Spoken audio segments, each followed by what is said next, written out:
come the rush charges. So I went to Staples. Staples Print Pros were able to print it same day, and I saved big. Same day, save big? Give that dog a bone. I'll take it. For the expert printing your business needs, Staples.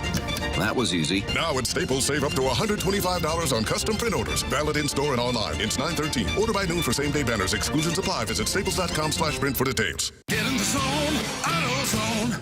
Welcome to the end of summer sale at AutoZone. We're celebrating the end of long days and short nights with big deals for a short time, like car wash. Right now, you can save 20% on the Armor All Complete Car Wash Kit. Need new brakes? Duralast brake pads are free with the purchase of Duralast rotors. We've also got oil deals and more. We're ending the summer right with the end of summer sale at AutoZone. Get in the zone, AutoZone. Restrictions apply. The choice of a lawyer is an important decision and should not be based solely on advertisements. Not sure how to get a lawyer after an accident? Call Brown & Crouppen. We'll walk you through it. Worried it'll cost too much? Here's a fact. At Brown & Crouppen, you pay nothing up front, and we never get paid unless you do. When you're our client, you'll have all your questions answered, all for free. Hurt? Get the facts and help you need. Call Brown & Crouppen now. Hey, St. Louis, Jamie Rivers here. When it's time to raise a glass, don't settle for just any tequila. Go with the one that's so smooth, it's criminal. El Bandito Yankee Tequila. Crafted from 100% Blue Weber agave, all natural, no added flavors, no fake color, just bold, award-winning taste. Whether you like your tequila neat in a cocktail or straight out of the bottle, El Bandito has a Blanco, Reposado, and Añejo that will blow you away. Pick it up today at Randall's or visit elbanditoyankee.com. WXOS HD1 East St. Louis 101 ESPN is driven by Brown & Crouppen Law Firm. Rise and shine, St. Louis. It's the Brown & Crouppen Morning After with Tim McKernan, Doug Vaughn, Martin Kilcoyne, and Jackson Burkett on 101 ESPN. 7 o'clock in St. Louis. You're listening to TMA 101 ESPN and the TMA STL YouTube channel. Tim McKernan, Doug Vaughn, Martin Kilcoyne with you on the program. Jackson Burkett, host of Movie Boy, on the ones and twos. And you're welcome to get involved on the program by texting in 314-399-9646. Air Comfort Service, sponsor of the text inbox. Michelob Ultra, sponsor of our YouTube chat. And Callier and Thompson, sponsor of the phone lines, 314-974-0101. Doug, this is a big responsibility today. What's that? Because with a 3-day weekend, there are so many different lanes to choose for our lead. That's why the Sadie Hawkins is so important for you. Do you want to throw dirt on Kalen DeBoer's grave? Do you want to throw dirt on Bill Belichick's grave? Do you want to throw dirt on Dabo Swinney's grave? What about Arch Manning and early passing? Throw dirt on his grave. Or would you like to break down that Cardinals and A's game? Your pick. It's a Sadie Hawkins. Either way, let's talk out of our asses. Oh, gosh. There it is, Doug in the dossier. Talk out of our asses. Well, I was awfully proud of the way the Redbirds fought yesterday. No last place team comes into our house and puts up 12 runs. The A's got 11. They did not get 12. Nice. That's called protecting the home turf. I like that take. This club has not quit in any way, except for when they do. The A's had a guy yesterday came in here hitting below 170. He had 3 hits. Bleday's hitting 210 now. He had a couple of home runs. We got nothing, folks. We got absolutely nothing. Doug, when a squad from Sacramento rolls into town, you better be ready for a street fight. Yeah. Oh, yeah. Yeah, and we didn't have our dukes up. I got to say, cap tip to the Cardinal reporters who are there every day. Oh, the Dentons, the Goulds, the Woos, the Hayes, the whole collection. Because I was down there yesterday, and I'm thinking, there's really nothing to say. There's nothing to say. Season's over. The team's not very good. Future's not overly bright. What is there to talk about? Well, the org's in pretty good shape overall. No. 6.5 So out. poor Ivan Herrera's walking by. I'm like, I need a little something else. We got Sonny Gray saying he felt great. Didn't really work out, but he felt great. Ollie was rather short. People are saying, well, what happened with those pitches? Well, they're down the middle. Okay. Why is he giving up so many homers? There's a reason. Don't really want to say. Mm-hmm. And then Sonny Gray was asked, well, you've been giving up a lot of homers. Said, yeah, I know. So I thought, poor Yvonne Herrera said, so what are you working on? He kind of said, I said, Yvonne, you got a second? He's like, sure, what's up? I'm like, I don't know. They just want to go home right now. Yeah. Is that what it is? Yeah, Arenado already did. No, he's coming back. He's coming back this week to check in. Oh, he is. And we'll get an update either Wednesday or Thursday. Now, what do you mean by check in? He'll be with the club in the city they're based, St. Louis, this week. And then they'll decide, Tim. Okay. Doug, the Giants are coming. No, then they'll decide if he's going to go out on a rehab assignment. We'll find out. What's the point of that at this point? Because we have a wager that he'll have more than 0.5 at bats. Yeah. I need clarity. But they want him to go to the minors to play 3 or 4 games to get his swing back for the last 2 weeks of his season? I'm starting to like Tim's wager of less than a half at bat. Yeah. But he'll check in this week. God bless him. Thank God for college football. Amen. Yeah, boy, that is a good time. Amen. Mr. Licks is not happy with the program. Yeah. Can we stop with the 20-minute can ovations? We don't need 400 straight seconds of the lead actor ugly crying while clapping for themselves like they just cured Alzheimer's. It's a movie premiere, not the moon landing. Can we also stop with the honeydews? Congrats, you paid $25 for a Capri Sun with vodka in it. Have some class. He did it again. Stop with the apostrophe S on individual people's names in putting the in front of it. The Goulds. Tired of it. That's from Mr. Licks. And I mean, those are 3 bullets fired. Doug, and we're only at 7:05. Time check brought to you by Clarkson Jewelers.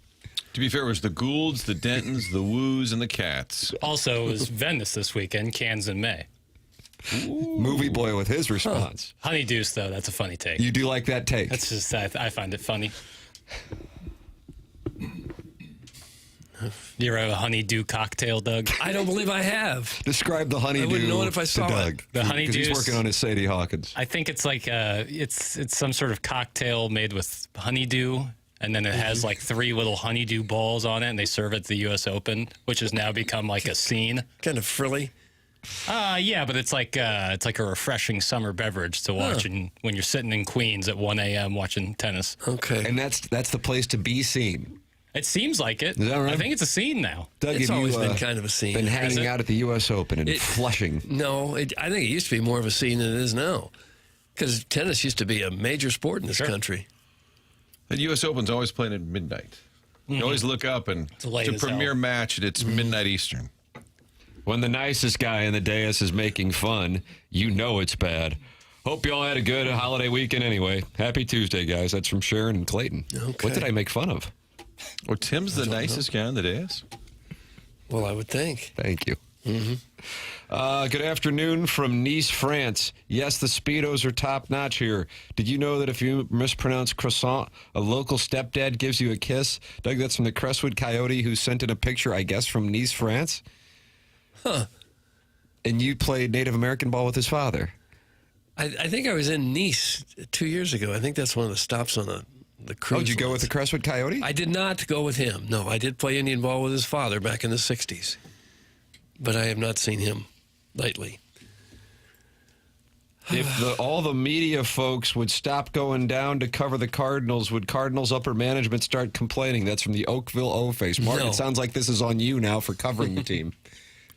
Would the upper management complain? Probably not. I think they're relatively happy going about their business in silence, seemingly. Probably more than happy to stay out of the spotlight right now. Yeah, Chaim Bloom's been able to do that for nearly 12 months. Giving us all hope that things will be different. Because he doesn't talk? Right. He's down at the picnic table. Where's Wallace? He's just sitting there looking for us. Some secret plan. The nicest guy isn't Tim. It's my buddy Doug, dummies. That's Sharon and Clayton Starr of Real Housewives of TMA. Thank you, Cher. Yikes. Taking a minority position right there. Let's see what's going on in that Michelob Ultra YouTube chat where 129 friends have already gathered after this 3 days. So right back to back. Doug's Ink Sack writes, "Good morning, Jackie Papers, the heart and soul of TMA." And then the next comment is Kitty Bates, "Don't worry about playing any drops there, Jackie." So, Doug, you get praised as the heart and soul of the show. And then in the very next comment, you're lit up for not playing any drops. Hello. How about that? I don't like the name Ink Sack. Is that what octopi have? Yeah. Is that what it is? I think so. I believe that was discussed. Do squids have an ink sack? I would imagine. Okay. I haven't closed out my tabs since Friday, and I have all these tabs open from what we discussed on Friday, and it's you couldn't incoherent. Over under of 0.5. I couldn't tell you what we talked about on Friday. It seems like it was 3 months ago. It does seem like quite a long. I don't even remember what the hell I was looking up. If you look at the Google searches, sitting at this particular spot, too, it'll be, how old is Jeff Goldblum? Who invented the Buick LeSabre? Like, it's the most random, stupid stuff. Yeah. Not one of them has Kansas's depth chart. No, Jeff Goldblum's age. So, yeah, sometimes Alex Ferrario of BK and Ferrario will come in here and sit right where Doug's sitting, and Doug's computer's open with his tabs, and he's like, "What the hell do you guys talk about on here?" This is 8 different tabs of like top grossing songs of 1967. Sigourney Weaver's top 5 movies. Like, what? How old is Jeff Goldblum? Oh, now I got to look. I'm going to go 72. I made that up. I'm going to go 70 on the dot. And is he a GOFF? No. I don't think so. I'll say 73. 72. Darn it. Shipped the roll. He likes being weird. Shipped the Yeah, roll. he really embraces that. And he likes to sell apartments. The Stiefel Dossier features The Colonel, brought to you by James Carlton of the Carlton State Farm Insurance Agency at 9 a.m. Doug, welcome to Border War Week here in St. Louis, Missouri. We're going to know a lot more about Illinois when they go to Duke and about Missouri when they host Kansas this time next week. Welcome to college football in the St. Louis metropolitan area. That voice kind of frightens me. But it does get me ready for big-time college football. And we don't have an update yet on Sam Horns. He was injured Thursday. Eli Drinkwitz speaks to the media today. Okay, today's Tuesday. And Blake Craig, same thing? No Today's update? Tuesday. In both cases, the reports, of course, coming from Pete Thamel, that the Colonel loves that they will be out a substantial amount of time. I guess Drinkwitz was on some kind of SEC show over the weekend where he said extensive. Not surprising. I just thought we'd have a little bit of clarity. I guess we'll get that later today. They went in and brought in a kicker from, I don't know if it's NAIA, but Northeast Oklahoma, Doug. And so that's college football now, that you can just get guys. Right off their team? Yep. He was playing for Northeast practice Oklahoma. squad for Northeast Oklahoma. Their season had not started, and I guess that is the, quote, rule, because there really aren't any anymore. And so now they have another kicker. And so there's another kicker to go with the true freshman. Jackson, what's that guy's name? Bob Myers? Yeah, Robert Meyer. Yep. So you got that. Then you got the true freshman backing up Prabula. And you got the left tackle who was a guard. What are the rules? 6.5-point favorites this Saturday. Heads up. What if there's a great high school kicker right now, Mizzou said, we'll give you $1 million, kid. Just quit school. Not a bad idea. I bet it would be allowed. The move is going down under and getting one of the Aussies. Yeah. Because they're like 28 and have all that eligibility. Oh, not a bad idea. It's great. There's like a ton of punters in college The football. Chargers punter for years. There's a ton. Bennett. I'm going to look it up. I feel like kicking is a very deep position. It doesn't seem like there's any scarcity of quality kickers. I think it's the pressure, handling pressure. Well, sure. I think you said this last week, Doug. I'm concerned that I don't think you're giving it enough weight. The kicker, game on the line. Well, it's clearly an important position, but I just think there's a lot of guys that can do it. When you watch games on TV, no matter who you're seeing, the guys are drilling 50-yard field goals. I think they all have the leg. It's can they, handle the pressure, and it's a lot different when guys are running full speed at you trying to block it. Well, of course it is, but I just think there's a lot of people that have been able to do that. Sure. And Mizzou cranks out one quality kicker after the next. When was the last time they had a bad kicker? I don't remember it. Let's see. Feels like there's that. I think they'll be all right with kickers. I wouldn't worry about it. Good morning. I'll have sex with you guys. That's from the recovering alcoholic from Belleville and Webster Grove. Like now or later? Doug needs a time. Yeah. Well, we have a special announcement at 8 o'clock, so you probably want to wait until after that. Yeah, that's not going to be the announcement, I hope. The recovering alcoholic. Yes. That was it? Coming by. And it's a big name change week. If you'd like to get your name in here, this is your chance. Sorry, buddy. Sorry. And listen, there's so much going on right now, and this is the pure honor of being a part of this program, Doug. There isn't a dollar figure that can quantify it. But right now, I am witnessing the announcement being entered into the Stiefel dossier. Just got announced that it's going to be announced at 8-1. And then also, what else do we have, Jackie Papers, this week?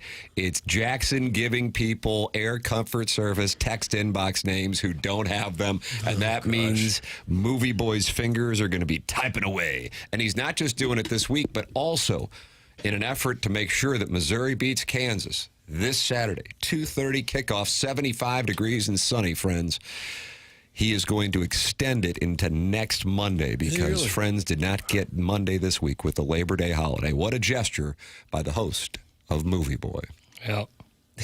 Send them in. You seemed a little concerned when I pointed that out. Like, oh, rats. Yep. So if you don't have a name saved in the Air Comfort Service text inbox, Jackson, what's the best way to ensure that you get that name change request? Just, text in to the Air Comfort Service text line and request the name. And if it's good to go, I'll probably send you a message back saying, yeah. Now, good to go means FCC approved? That and Jackson Burkett approved. And generally in good taste. And I would say I have a very long leash in that department. So if you're not getting it, maybe look inward. There's a wide swath there. Yeah, I would say. From the desk of Jack B. And honestly, if we're doing like name changes are going to be prioritized less than new name ads. Just being honest. Like if you change your name every month, like I'm going to be less likely to just do it. I think that's the right play. I think if you got a name, you got a name. Right. Like you're building your brand. It's like not But if funny. you just have a 618 or 314 or 573 or 636 or why 818 as this show continues to grow in its popularity in Southern California. 212 in the New York area. Don't you call it the tri-state? Yeah, always have. Yeah. Jackson's going to be more apt to change from your phone number to the name you request. Hey, you can't just pull guys off the street to kick, bargain bin Andy Rooney. It's not sports talk radio where you just pull a producer off of a lawn crew. No. Martin, that's producer Joe taking a shot from Arbor Day. Never be able to find anyone else who can kick a field goal. That is just a lost art. No team has a decent kicker. Once you lose your kicker, you might as well just shut down the season. You just can't possibly find another one. It does remind me, producer Joe was not classically trained. That's he came from a lawn crew. He did come from a lawn crew. And moved to Webster. That's as good a training as anything for this. To run the show because some people like some things. That's exactly right. Get involved on the program and get your name saved this week in the Air Comfort Service text inbox 314-399-9646.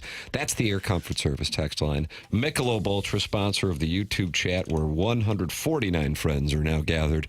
YouTube.com/TMASTL. Open up the TMASTL channel on the YouTube app, subscribe, and you can always participate in the program and watch the show. YouTube.com/TMASTL. Email in for our Design, Air, Heating, and Cooling email today, the morning after, at InsideSTL.com. We've got two other announcements. The winner of the Design, Air, Heating, and Cooling email of the month for August, Jackson, was? Buck Swope. Buck Swope did it again. And then the TMA Listener of the Month for the month of August. But that we're having the vote today. Oh, we are. Well, it wouldn't have been right to do it Friday because that's way before the end of the month. Mm-hmm. So and listeners were able to submit all the way through Sunday. Yeah. Right.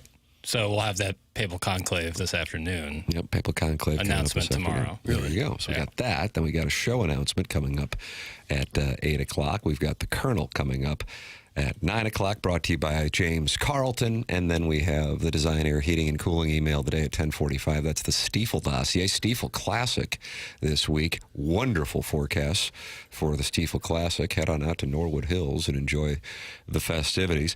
Design Air, sponsor of the email today, online at designairservice.com. Doug, how have you been enjoying the weather? Oh, it's been fabulous. I mean, absolutely what perfect. a Letter world. perfect. It's just been glorious. Thank you, Seth Goldcamp, for what you're doing with the weather and for our air conditioning. Online at designairservice.com. Martin's a client. Doug's a client. I'm a client. Sponsor of our email of the day and the longest running sponsor on TMA going back a decade. It's Design Air Heating and Cooling. Online at designairservice.com. Design Air. One company that we have been doing business with for more than a decade across the board and recommend to our audience wholeheartedly. It's Design Air Heating and Cooling online at designairservice.com. It is 7:18 in St. Louis. You're listening to TMA on 101 ESPN. The NFL is back on ESPN. Friday night, live from Sao Paulo, Brazil. Chiefs and Chargers. Pregame at 6:30, kickoff at 7. Your destination for the NFL in St. Louis is 101 ESPN. It's time. Time for the pro to get everything for the job delivered. Large orders of lumber, doors, windows, paint, plumbing, anything the job needs, all from one partner. Get it today with same-day delivery. Get it tomorrow with next-day delivery on 50,000 plus products. Or get it on your timeline with scheduled delivery on everything from framing to flooring. It's time to get your whole job, all your jobs delivered. Ask about all our new delivery options at the Pro Desk. The Home Depot Pro, it's about time. With other language learning apps, I was just playing games. I wasn't really learning. Babbel's different. Babbel was designed by over 200 language learning experts to be the most effective way to learn another language. Every time I open the app, I can choose to work on my writing, speaking, or listening. And it saves my mistakes for me to review, so I'm constantly improving. Before Babbel, I thought I just wasn't good with languages. But now I'm speaking French. Tout ça, c'est grâce à Babbel. Save up to 50% on your Babbel subscription when you sign up at Babbel.com. Babbel.com. Bet like the pros with the world's largest sports book right at your fingertips. Circus Sports is now available in Illinois. Hi, I'm Derek Stevens. I've been a lifelong sports bettor, and I'm the owner of Circus Sports. We're excited that the Circus Sports app is now ready for action. Experience big app bets with high betting limits, tight money line splits, and more. Now you can download, fund, and bet like a pro from anywhere in Illinois. Download your new bookie today at circusports.com. If you or someone you know may have a problem with gambling, call 1-800-GAMBLER or text ILGAMB to 833-234. Are we waiting on your little pill to hit home base? No, I got a chewable. It works faster. Oh, so we can get naughtier sooner? And longer. Victory Men's Health has launched VictoryRx.com. Get prescribed our #1 ED medication. It has the combined power of Cialis and Viagra in a chewable tablet and better absorption. It's easy. Get a consultation on VictoryRx.com and your ED chewable. VictoryRx.com, where men's sexual health matters. Truck drivers, have you been searching for a more reliable driving job? Get the paychecks and predictability you need as a Schneider driver. Schneider's large selection of driving jobs means you can get the home.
this is good perspective, though. Mm-hmm.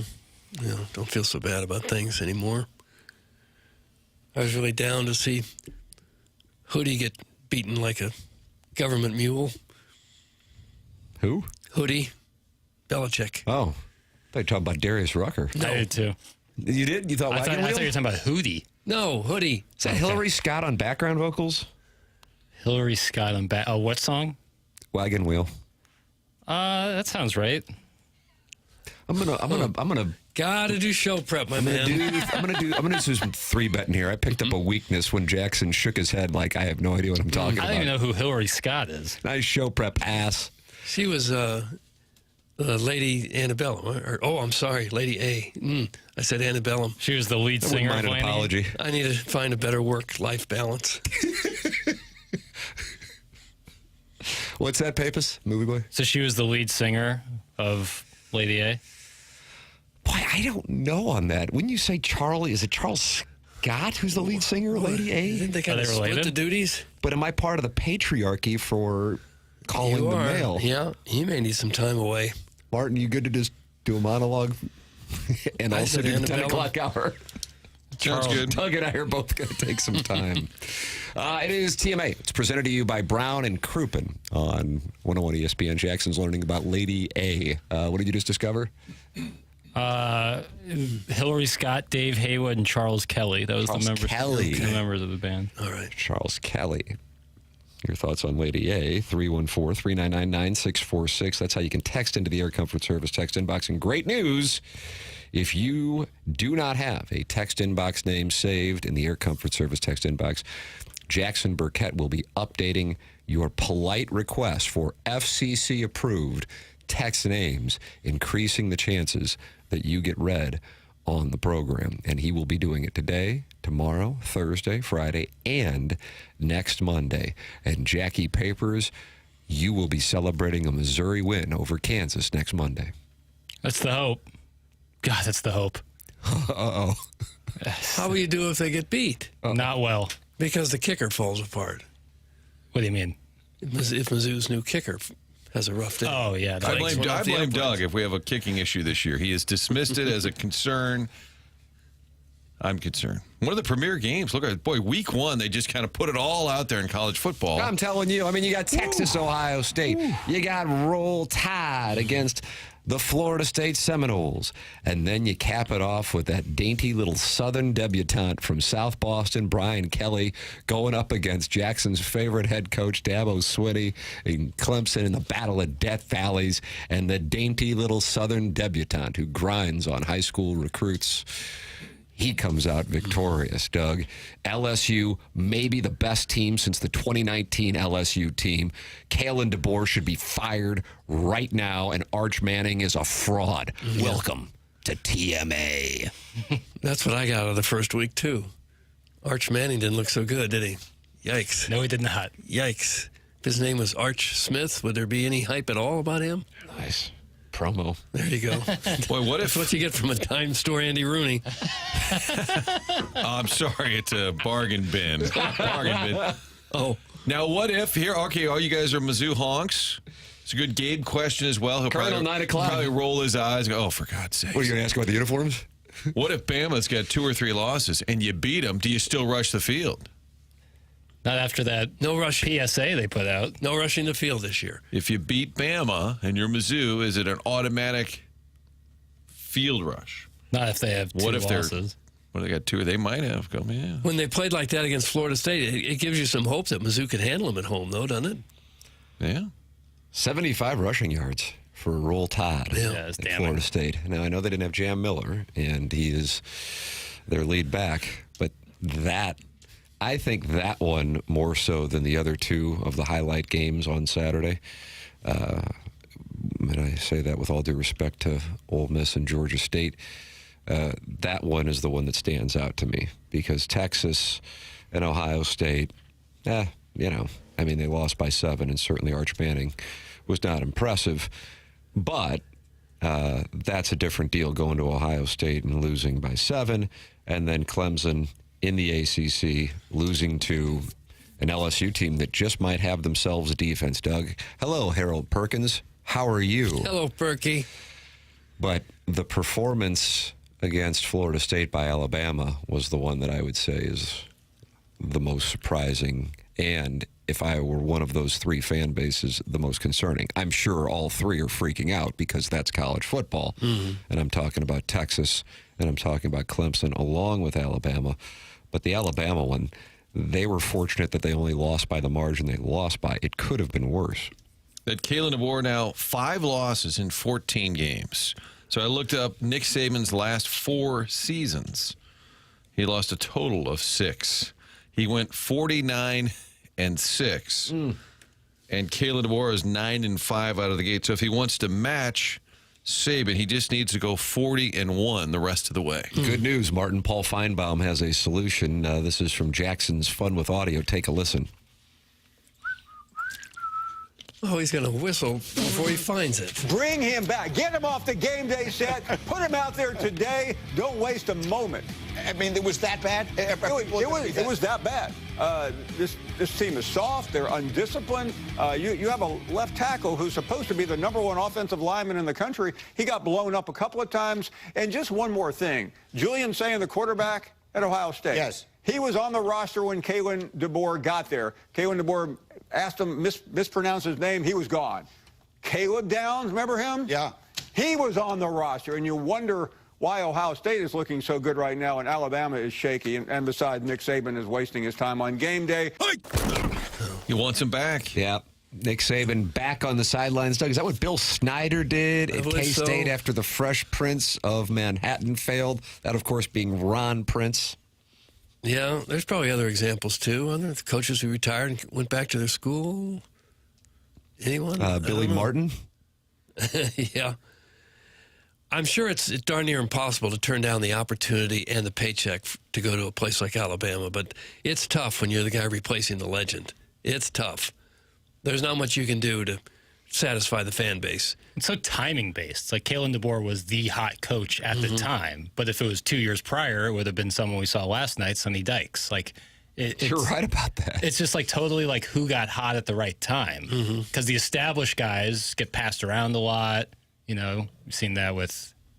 It just happens all the time. So like, DeBoer was hot, his team was outstanding, and he got hired. The Finebaum tweet on Saturday simply said, a reminder, the numbers to call in are for his show on Monday, knowing it would be all about Kalen DeBoer. Doug, you know that John Talty is a great friend of this program. Well, I think the Plowhawk, from my standpoint anyway, made his career. Martin, he now writes for CBS Sports. I think he might be 18 now. And he has this from his column in which he is making the observation that Kalen DeBoer may not be long for Tuscaloosa. There were plenty around the sport who questioned at the time why DeBoer would leave Washington for Alabama. Brian Griffin, who spent last season as Maryland's chief of staff, spent a week out at Washington with DeBoer's staff and thought the former Huskies coach had it made. Quote, I don't even know if those guys knew what the word pressure was, Griffin told me. I think they were living this fantasy of here we are, we're going to win games. Let me show you the locker room. Everything was so casual and peaceful. I remember thinking to myself, God, these guys got it great. There's no pressure here. And now, Doug, he is in the utmost cauldron of pressure. The utmost cauldron. I like that. Of college football in Tuscaloosa, where he is a season and a game into his tenure, and there's talk of paying the $62 million buyout. So who's the real loser? Who's the real winner? Jimbo Fisher's enjoying life. Yeah, but if you are coaching in Seattle, where professional sports are certainly the focus, and the University of Washington, if you win and you go to the national championship game, it's like, oh my God, how wonderful is this? That's what he had. And now he is a guy with no Southern ties. Ask Brian Harsin about that. Coaching in Alabama, and they're not a big fan. And you also take a look at Alabama's schedule. And I was watching college football coverage on Saturday. They don't even mention the trip to Missouri. And I'm not saying that as like an aggrieved Missouri fan. I understand it, But the point being that you do have a team that is relatively decent. We'll see what they wind up being in Missouri. And they're not even mentioned, and that's because on September 27th, they travel to Georgia. They host Tennessee. On October 25th, they travel to Lenora Sellers in South Carolina. On November 8th, they host LSU. The following weekend, they host Oklahoma. And Saturday, November 29th, they have the Iron Bowl in Auburn. It is going to be quite a task for Roll Tide. And Missouri and Wisconsin's also on their schedule. Those usually aren't just pushovers. They could have trouble there, and they lost to Vanderbilt last year. Diego Pavia. Does this mean we might lose Drinkwitz to Alabama? Nice. Clip it off. If you were Alabama and you decide to move on already, who would be the names that you would be considering? Well, they were in this position to make this decision just 20 months ago. And now they're ready to change again because they don't win every single game. Well, the latest college football model is to just poach from a big program. So you would take a swing at like Marcus Freeman, or you'd see if Brian Kelly would leave LSU. I'm just saying that's what they've all done, is grab somebody else's top coach at the time. And as much fun as it is to make fun of Belichick and how that was just a debacle, North Carolina football doesn't matter. So it's all about Belichick, and kind of if he fails, people will be mocking him. But in the college football world, nobody really cares about North Carolina. So Alabama is going to be the focus, don't you think, all year in terms of whether DeBoer survives. Mike Shula, I was thinking of bad coaches at Alabama. He went 10-23. Remember, they had Dennis several Franchione. years. Remember Dennis after Gene Stallings left? There was about 10 years where they kept swinging and missing. Mike DeBose, Dennis Franchione, Mike Price never quite made it to the sideline. Mike Shula before Saban arrived. Mike Shula wasn't quite ready for the gig. 10-23. Yeah. Boomer Kingsley got the name, got the job for the last name, I think. But if you're a Mizzou fan, you're watching, okay, South Carolina, hey, they might be good. Maybe Auburn's better than you thought, but maybe A&M and Alabama are not as tough. It's early. Tim, those are overreactions. That's what you do in college football. That's the name of the game. The Colonel had this statistic in his column, and Gabe will join us coming up at 9 o'clock, brought to you by James Carlton, that of Missouri's games, the ESPN projection only has 2 that Missouri is expected to lose, and they are including Alabama, where Missouri is now a favorite to win the game. A favorite over Alabama? Yes, percentage-wise. This is not a spread thing. We're going to lose Eli. To Tuscaloosa? Yep. No. I hope not.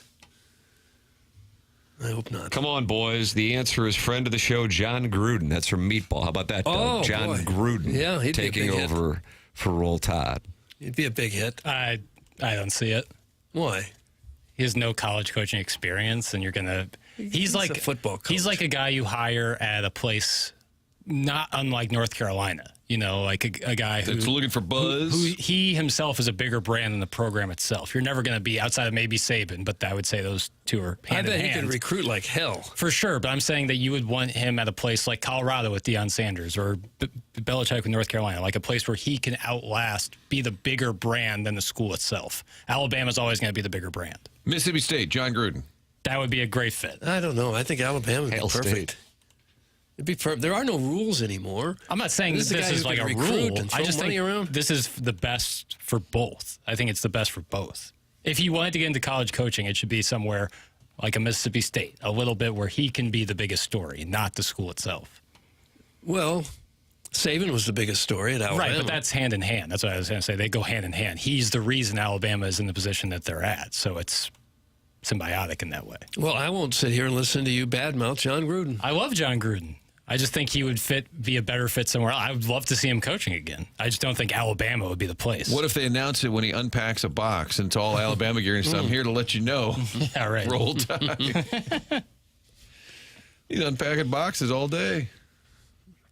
They'll give DeBoer a couple more years, don't you think? Yeah. This year and Wow. next. Wow, a couple Boy, more Jackson, years. you Wow. auto-shipped that. Well, I mean, what's a couple, 2? This year and next. I think he gets to the end of this year, and we'll see what that record is. And there's Right. a decent chance he'll get fired after this year. I don't think there's a chance they're going to be as bad as they showed on Saturday. I just don't see a world in which They they're can that. snowball. They can snowball. I guess, but I don't see them. Papers, what if they finish 8-4? I think they give them one more year, and then if they start poorly next year, they fire him midseason. That would be my guess. I think 8-4 they'll fire him. You think 8-4 at the end of the year they fire Awfully him? expensive to fire him. I don't think they care. Yeah, I don't think they care either. You're gonna, let's say they lose to Georgia. That's fair, right? Now you got 2. Could you lose to Tennessee or South Carolina or Mizzou or Oklahoma? Of those 4, could you lose 2 of those? What about at War Eagle? Did I not say Auburn? No, you're right. Do you like to see the perennial powers come back to the pack, or did you enjoy it when they were winning all the time and were real college football royalty? I like dynasties because then it makes it exciting. Like, from my standpoint as a Missouri fan, I would have preferred Alabama win, not because I have some weird SEC thing that, like, I don't pull for the National League Central. I never get that, but whatever. I understand that's a part of college football culture right now, is to either be pro-SEC or anti-SEC. But because Missouri plays Alabama, I would rather that be an undefeated Alabama team when they come to town. Because if Missouri were able to beat them, it makes it a bigger win. If Alabama's got 2 or 3 losses when they come to Columbia, now Missouri's at a spot where they kind of got to win, operating on the premise that Missouri itself is undefeated when Alabama comes to town. And I'm not sure how likely that is. That would require wins this weekend and against 2025 Heisman Trophy winner Lenoris Sellers. Buy into Lenoris. Buy into Lenoris. Okay. It's helping you out. Papers, you buying into Lenoris? No. Wow, you're still short in the Still market. opting out. Yeah. You're still short in the market. Opting out. Huh. Hey, we'll see at the Papers end have of the been year. decisive today. Yeah, I He's been know. very decisive. Yeah, It takes. enough hemming and hawing. You know, give I it, like it. No, give I it, like take, it. and look the other direction. It's strong. Guys, if Alabama loses to Mizzou, they'll leave him in Columbia. That's Steve in Wildwood, and then he'd hang out with Larry Eustace. Yeah. He had a good time there. You like to stay behind. Hey, you guys get on back to Ames. I got a I'll just sorority hang visit. here for a little bit. Everything's just wet. Doug, that's Cardinals starter yesterday, Sonny Gray, and he shut out the A's. He didn't shut him out, really. Was it He the got 2000 season where Mizzou kept playing coaches, and if they beat him, that coach would lose? Or they were either fired right before they played. 16-year run of that. They were either fired right before playing Mizzou or right after losing Brett Mizzou. Bielema was whacked on the field in Fayetteville. And now he's got ILL traveling down to Duke this weekend for a big showdown with the Blue Devils. I'm buying stock in ILL. Yeah, they look pretty good. Best game this weekend, though. What do you have? Mizzou, Kansas could resonate a little bit nationally. They got that SEC Yeah, they got Nation. the SEC game day coming, SEC Nation coming to Columbia for the festivities on Saturday, 2:30 kick. Who's going to be in Columbia on Saturday? Jackson? No. Chicago Tim? wedding in. Traveling down on Friday. Are you really? Okay. Ritz-Carlton of Columbia, Club Vogue. Bottle service, bitches. Bottle service at Club Vogue. This is at the Drury Inn? No. Tiger Hotel. Broadway? Okay. It's the night. Chairman's going. Kurt's going. Chairman's going. Martin, you going? I am not. What am I going to do? Saturday, I'll be over at the racetrack, Tim. We've got NASCAR in town. We've got the Xfinity race on Saturday, then the Cup on Sunday. Oh, man, I wish I could trade with you. Stiefel Charity Classic this week. Got it all going at one time. Oh, and then Mizzou, Kansas. Oh, yeah. First time since 2011. Doug's kind of a fan of the Beakers. People are concerned. There was an early text saying, Doug, what do you got? Who do you got this week?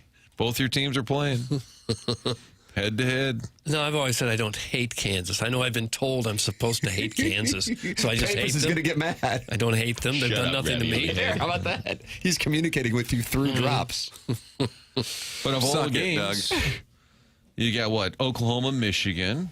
I'm not sure Michigan deserves the. I mean, we'll see what Michigan's all about, but that's a big brand. I was surprised. Again, you got to be really into the weeds, but I was surprised they didn't blow New Mexico off the field.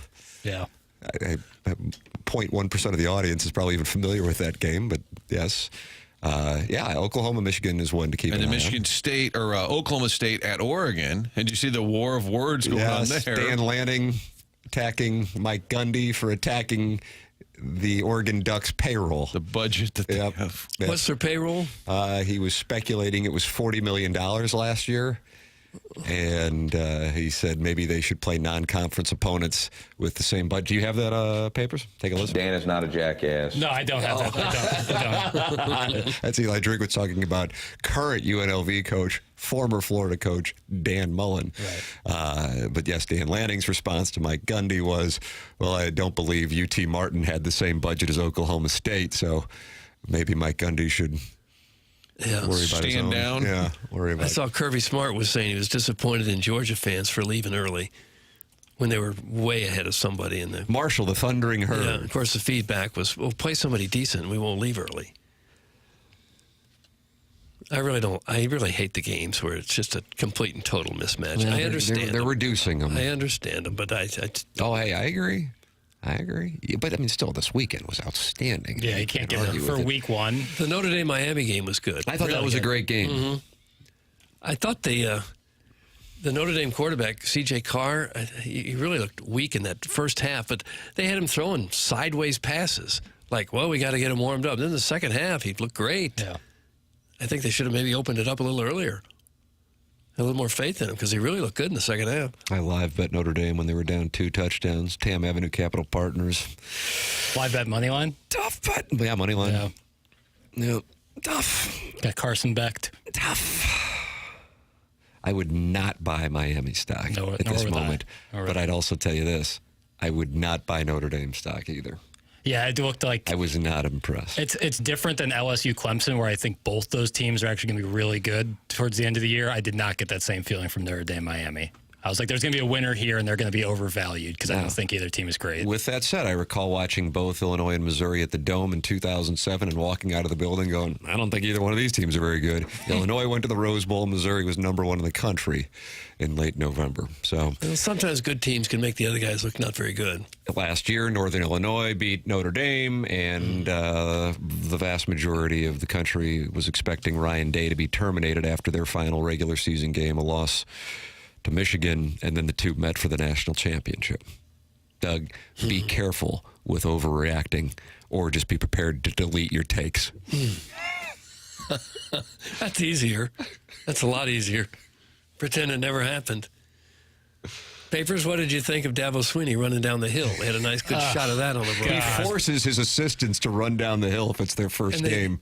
I didn't realize they show up on a bus. They get back and they get dressed and get back in a bus. Jackson's about to get mad, Martin. No, it's drive around. It's the coolest entrance in all of college football. All the fans, 80,000, I don't know how many people in Death Valley seats, but there's like 8,000 people looking towards the buses as they're coming up. It's the only entrance where you can like see the team starting to come in. It's so cool. It's awesome. You got these big boys on the bus getting off. It's so cool. You like a school bus, too? And out comes Dabo, like Freddie Mercury, about to, at Wembley. Got his hands both up. Everyone look at Freddie me. Mercury, Wembley. Live Aid reference? I think it's a Live Aid reset. Was that Bob Geldof? I think so. He's 15 feet.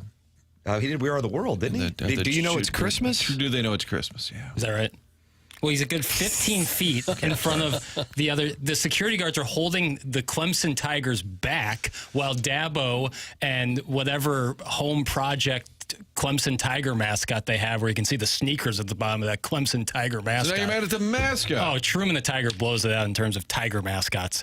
It's so Don't rank all your Tiger mascots. Like the Clemson Tiger mascot's like missing an eye. It's ridiculous. It's terrible looking.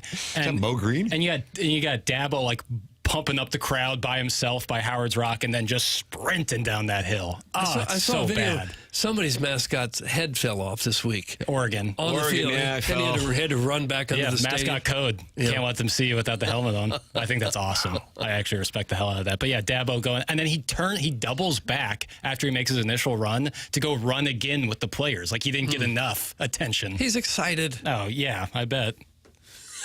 He's pumped up. He's ready to go. Doug, what happened to Nelly Furtado? Jeez, that's from Government Got Her.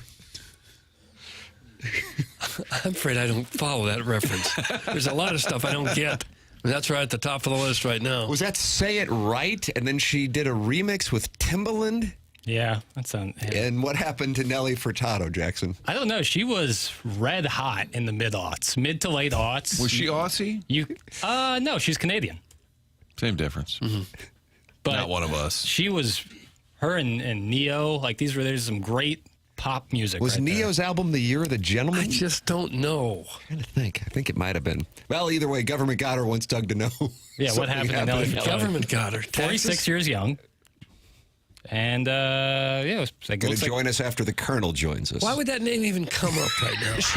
She performed in Germany over the weekend at the Superbloom Festival, and some photos came out, and she's looking curvy.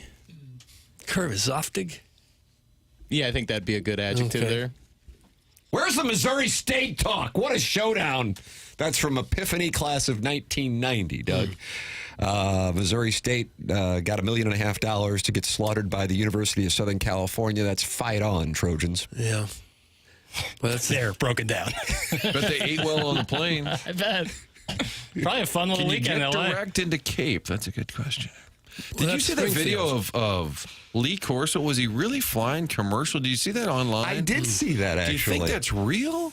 Like they had Lee Corso and he was at a gate waiting for his flight. And they cheered him on. Yeah, and they acknowledged him at the gate. And I thought, there's no way. His last ever, they wouldn't fly him in a private plane. He was 6-0 on his picks. Yeah, how about that to finish? He had Ohio State. He picked Florida State, albeit a little biased there. But still, he picked Florida State to beat Roll Damn Tide. He picked Brian Kelly, that little Southern debutante from South Boston who grinds on recruits, to go into Death Valley East and beat Dabo Swinney in his khaki pants. And he picked Miami to beat the Fighting Irish. What a way to go out for Lee Corso. And here is his final headgear pick. He made 274 picks over his career on College Game Day. Here's the final one, Doug. You've got one last headgear to make. All right, this is one of the easiest picks I've ever made. Texas is loaded. Texas is #1. They have a Manning at quarterback. Poor Ohio State. They ain't got a chance. Give me my first love. There it is. Here it comes. Pretty nice. He couldn't possibly have picked Texas in that setting. He was standing there on the field. You don't want to get booed out on your final pick of College Game Day. Yeah. Well, it worked out for him. How funny would that be if the entire crowd just starts vehemently booing this old man in a tuxedo on his way out? Guys, I just bought my son, who graduated from SMU in the spring, this darling little ranch in Warson Woods for $850,000 just to get him started. That's from the self-made stay-at-home Laduma. Starter home, yeah. $850 for a starter home. That's cute. Is that the standard? $850,000 starter homes? Well, in Warson Woods, there's a lot of $850,000 homes, yeah. I don't know if they're considered starter homes for recent SMU grads. And that's the self-made. Yeah, that's correct. She has a monogram. Self-made stay-at-home Ladue mom who won a contest here, and then she was sent her winnings via a male's account. That's correct. Even though she texts the show often, all correspondence is done through a gentleman. I don't see any security guard. I don't see any correlation. There's only a couple women on there. There's only a couple verified gals on there. Hey, Martin, I went up to that village over the weekend. Oh, yeah. And I'm picking up some delicious treats. And a gentleman is sitting at the bar with his lady friend. And you know what? He said, I just introduced her to the show, and she can't love the show anymore, Doug. This show is becoming the top show with women in the St. Louis metropolitan area, and there's just more proof of it. Up at the village. I don't know. How do you do, crinkle cut fries? I think they might have some waffle fries, too, if you know the special. Fry. You got to get the waffle fry. God, what are you even doing? I don't know. I do love a crinkle cut. Doug, is it possible this is the #1 show for women who happen to be at the Village Bar when Tim walks in? What about that? Probably. Sometimes you got to twist the ratings in your favor. Probably still a no. No. Okay. Morning, boys. I hear Webster Groves has a lot of starter homes for financially irresponsible youth. Maybe Sharon's son could go there. That's from Hooterville Regional's chief berating officer. Sharon and Clayton's son? She doesn't have a son. That's what she said before, right? Mm-hmm. Papers knows. Okay. So she doesn't have to buy a starter home in Webster. The self-made stay-at-home Ledoux mom bought a cute little ranch for $850,000 for her son in Warson Woods after he graduated from SMU. If you have time later today, maybe do a little, maybe you should. You're looking at me. The TCU football account, I was looking at this. Oh, I saw that. Trolling away. Yeah, they were trolling Belly. They retweet Carolina football, says, excited to showcase our program this fall on Hulu. And they show Bill Belichick up at the podium. And they said, great, when does the first episode come out? Then they retweet Skip Bayless, who I didn't know anybody was paying attention to. Says, TCU's about to get blown out. Too much MJLT. They're going to get mossed. And then they have Skip, Colin Cowherd says, wasn't sure what to expect from Chapel Bill after that drive. I have him as the second best college coach ever, just below Saban. And I think he was kidding. Nice. And then they show a picture of Sonny Dykes. Then there's a clip of Belichick taking the job, breaking news on SportsCenter. And they simply said, this is a player's game. Wow. There's a bunch of these going on. It's really hard to root for Belichick, for the intern in Fort Worth. They're having a good time with the old hoodie. And he was exactly the same in the post-game as he always was. Yeah. It's hard to root for him.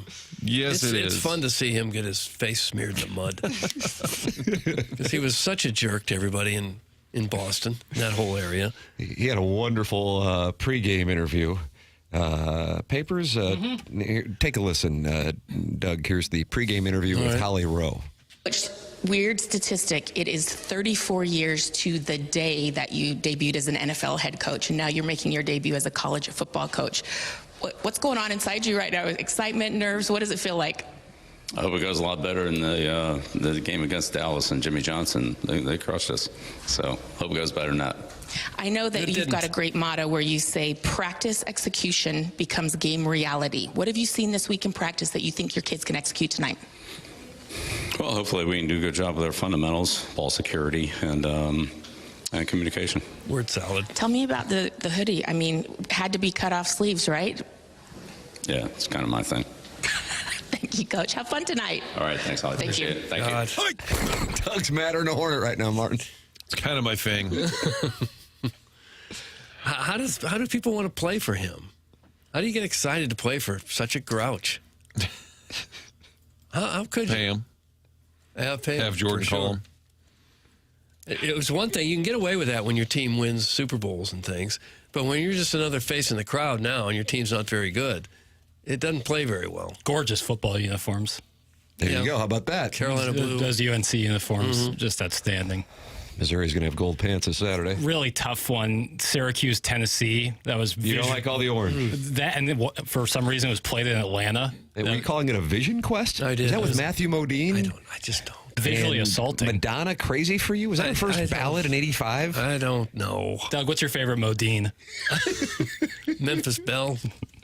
It's like he was Full in Metal Jacket. I would say he had some military movies, I believe. Yeah, Full Metal Jacket. But Vision Quest, he was a high school wrestler. Yeah. And he was good or bad? He was dating a woman who was like staying at his dad's like Warson Woods Ranch or something like that, like on the property. You say Warson Woods Ranch? Yeah, I think so. It's a like she was an callback. older Vision brother. Quest takes place in the Central Corridor. That's correct. Yeah, crazy for you. Madonna, 85. Fun. I wouldn't mind hearing that. All right. Crazy for you? Yeah. All right, we'll have that and some frittata. You act like you'd never heard of it. Jeez. Who? Crazy for you. Come on. I don't know if I have. I'm poor lyrically. Me and Doug both. Yeah, I'm terrible lyrically. Guys, I met my wife in Pontiac, Michigan. That's where Madonna is from, oddly enough. That's from Hard Body. I thought she was from New York. Oddly enough. And Pontiac is where they had the Silverdome, Doug. Right. Remember that? They just shoved a Wonderful giant facility.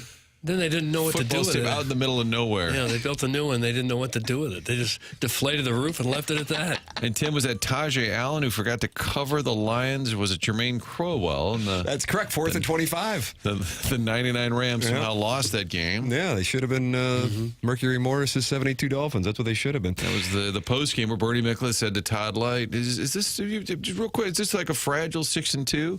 And Keith Lyle, I was waiting to talk to, just started muttering fragile 6-2. He was getting increasingly annoyed at the line of questioning to his buddy T. Light. So I said, "Keith," he goes, "Yeah, man, what's up?" He was a good guy. Oh, he was great. a good interview.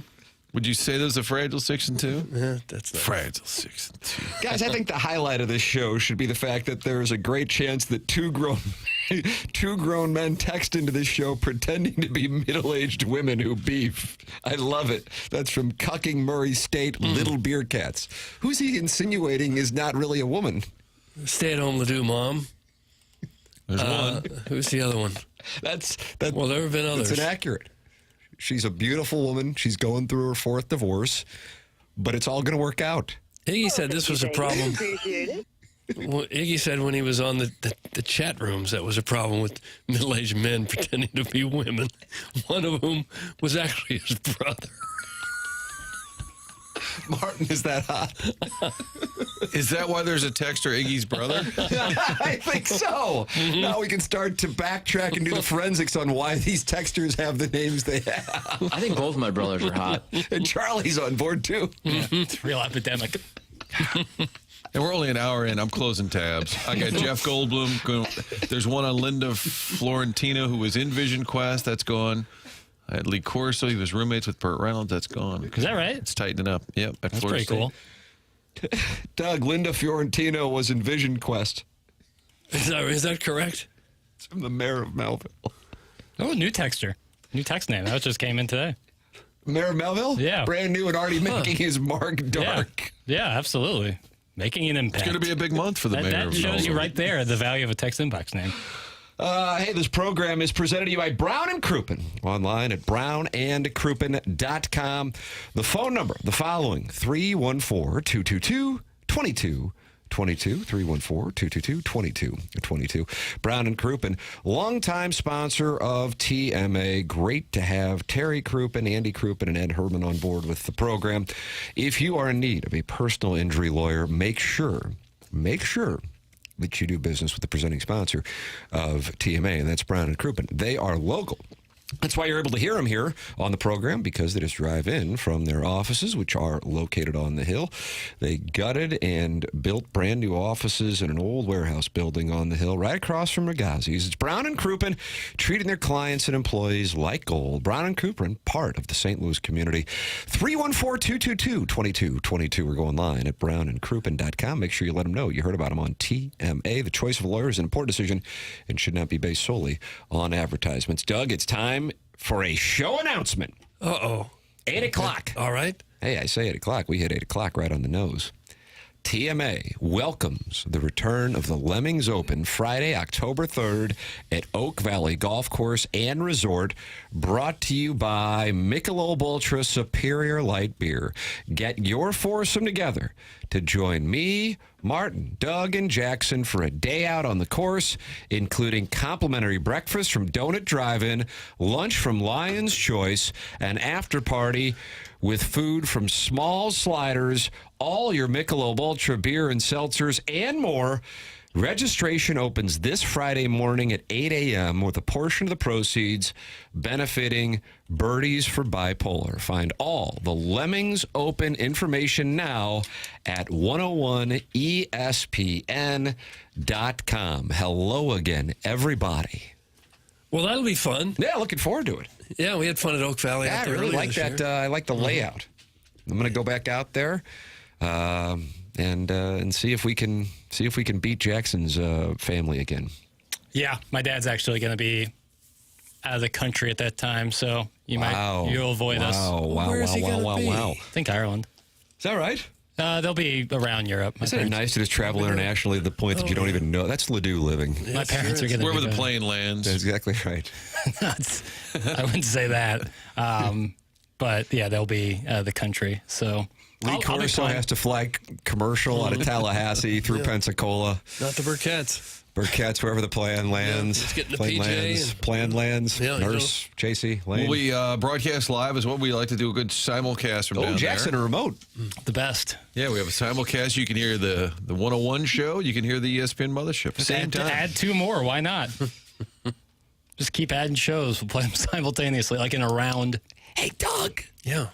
I just got an email from a girl who's a student at Mizzou. Sure you did. Mm-hmm. She says, I'm a gal and I listen every morning. That's the same way Iggy got snookered. By his brother? Turned out to be his brother.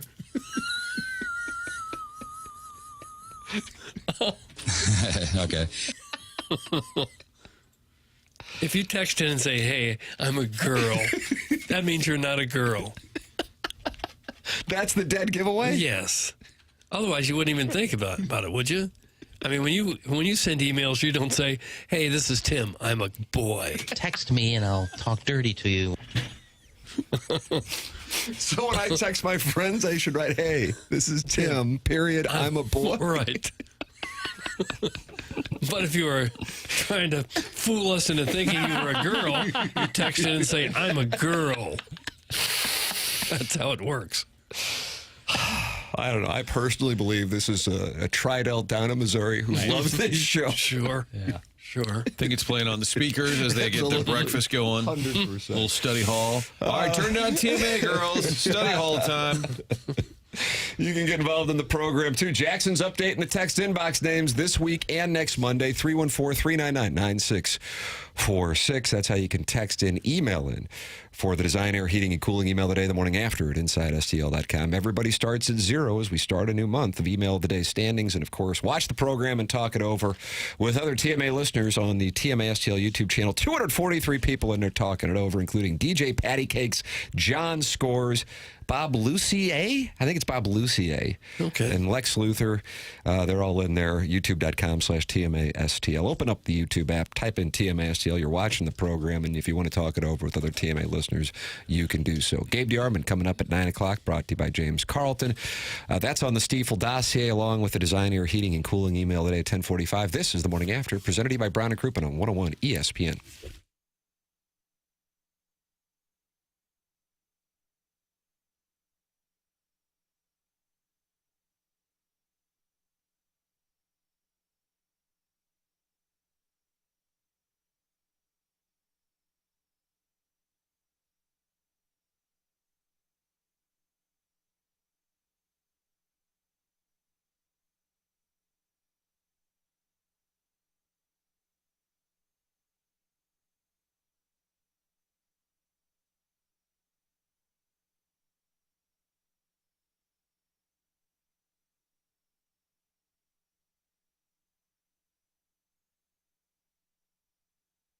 We actually did some ribs on the smoker this weekend and went to the friendly butcher shop at Schnucks. Got a little advice from them. That's the beauty of going to Schnucks. Not only you save money on all those items that have been marked down, talk to folks there. You want to pick out a special bottle of wine for Jackson's parents before they go to their European foray. Yeah, gallivanting in Europe. Gallivanting, wherever the plane lands, stop by, talk to the sommelier, give you a little wine advice. The butcher helps you pick things out. There's always a friendly staff member ready to help you and saving money. Over 2,300 items marked down. Get the rewards app.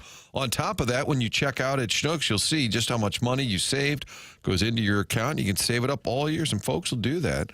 Get around to the holidays, and all of a sudden they've got a couple $100 just sitting in there to use towards groceries, all part of the rewards app, which also sets up curbside, home delivery. Schnucks delivers all of it in one spot. Everyday savings you can count on, plus all the great service, the friendly folks, whatever you're looking to do this weekend.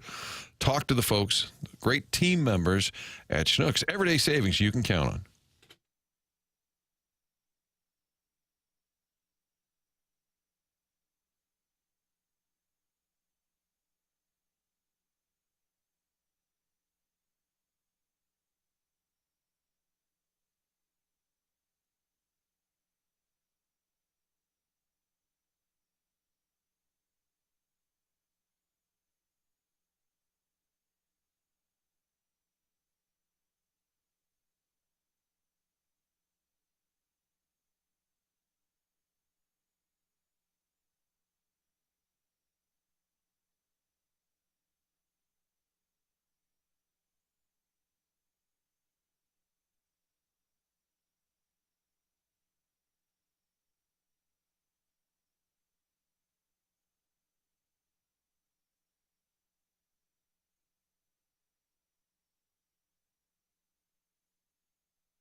This is Jackson with a Sports Center update driven by Johnny Londoff Chevrolet and Johnny Londoff Autoplex. The Cardinals lose yesterday to the Athletics. They'll take on the A's again today with a 6:45 p.m. first pitch. Miles Michaelis on the mound for the Redbirds. That was their Sports Center update driven by Johnny Londoff Chevrolet and Johnny Londoff Autoplex. See them at londoff.com. Chevy, together we drive. Are you kidding me?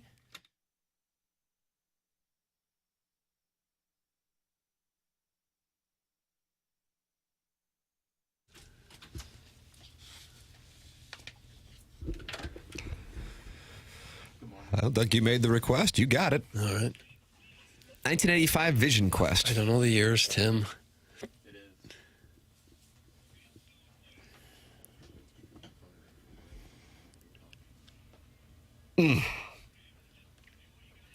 Matthew Modine was topless and jumping rope. Am I right on that? I don't recall when he was topless. Show prep. What was this song in that movie or something?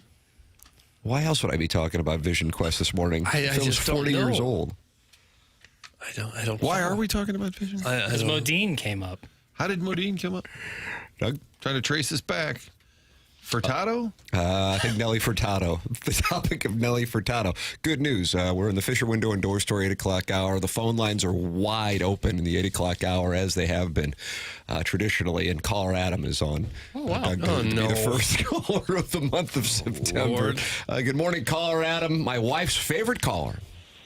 That's right. Anna Marie's favorite caller. Happy September. I do have a question for Martin, if I could. Yes, sir.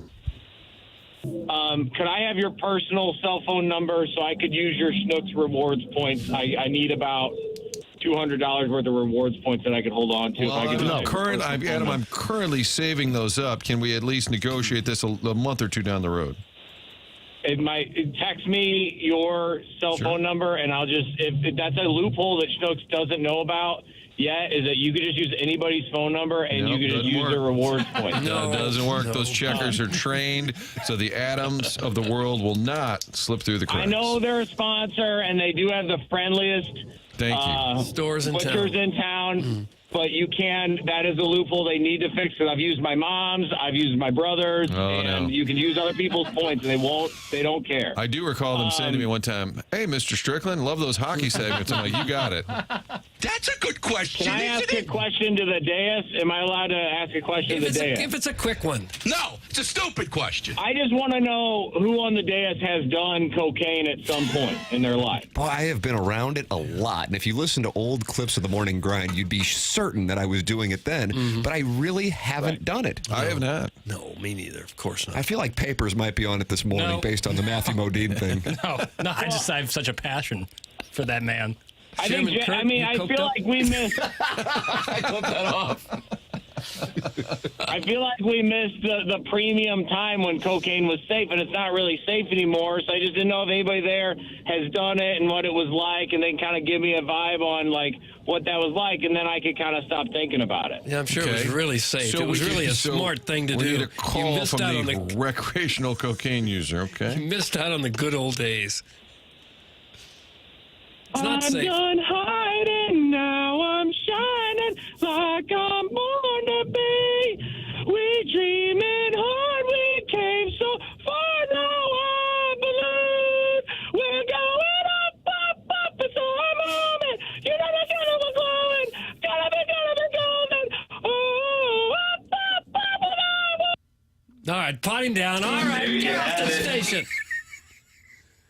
Doug, the phone lines are open to start September in the Fisher Window and Door Store 8 o'clock. I think a lot of the prisons are back to allowing one phone call to the inmates again, so they start up the first day they can. They get that call out of the way. So they get one call? You're entitled to one phone call. Mm-hmm. And so the first day that they can make a call, they do. And this fella called us. I think. Should have called his lawyer. Mix this loser's Coke with bleach. Mark Hanna, who sponsors the 9 o'clock hour, probably unhappy that the phone call came in the 8 o'clock hour, but he writes in the period GOAT period about Caller Adams' call. And then right above it, Don Caesar, not Dan Martin, writes, the GOAT in caps with exclamation points, Doug. That's why people think that Caller Adam is the George Washington of the Mount Rushmore of TMA callers. He's not well. He just isn't well, and we shouldn't promote mental illness like that. Sharon Clayton says, congrats on the worst call ever. So you see the different views. We've got way worse calls than that. I don't know. Way worse. This guy has Michael Parsons last week. Love Keith from South Milwaukee, but a lot of Milwaukee talk. So you're saying when it comes to the worst call ever to this show, that wouldn't be in my top 50. Okay. And of ones that I've been a part of. And I'm only been a part of 5 years of the 21. So that would be a good show. Maybe a holiday show. Best of the worst shows. Worst of. His call was, can I cheat the Schnucks reward program and are you on cocaine? And you don't think that's one of the worst calls and then you've ever broke had? out into song. What was it that Jimmy V said? If you can laugh, pray, and cry all in one day, that was like that call. That's right. That's exactly what it was. That made me think of Jim Valvano's speech as well. Yeah. Well, and what are you Modine. praying about? He usually gets to pray for his health. He didn't do any sexual innuendo, though. No. It's kind of a step up for him. Some of the therapy is working. Guys, he does have a point about vintage cocaine. That's from Mr. Licks. Seem to be all dangerous, just being honest. What do you think? Were you out of town this weekend, Papers? You're out of town this coming weekend. I'm out of town both back-to-back weekends starting next week. You're Friday? Really? I'm here Friday, yeah. I'm only taking off Friday the 12th, whatever that is. What do you got going on, Papers? What do you got going on? A movie boy thing? Oh, going to Ireland with the family. Probably. Movie boy junket? Yeah, live show. This weekend, wedding, missing the Kansas game. Not happy about it, and you've conveyed that to the bride. And it went well. That's in downtown Chicago. Next weekend is in the Chicago suburbs for a golf tournament. Wow, this guy likes Chicago more than St. Louis. That's interesting. Seems to. Maybe in the fall. It's very disappointing. It is what it is. So you're not going to see the Louisiana game either. Yeah, Louisiana lost to Rice. Gonna miss that one. Gonna miss that one for sure, which sucks. We'll be all right, though. Go Rice. Go Rice. Jack Fox. Rice he of the Detroit Lions punting Is that where fame. he went, Rice? We'll do Watkins to Rice to Detroit. I believe Bill Belichick holding one of the best weapons in the NFL. Yeah. Said that about your Ladue Ram. Yeah. Sounds like timeshare and didn't hit her monthly Rodin and Fields boss babe goals and is stuck staring at Overstock in her detached garage. More step aerobics, less texty. That's from Arbor Day. Gosh. Step aerobics. Is that just walking up and down your stairs a lot? Is that step aerobics?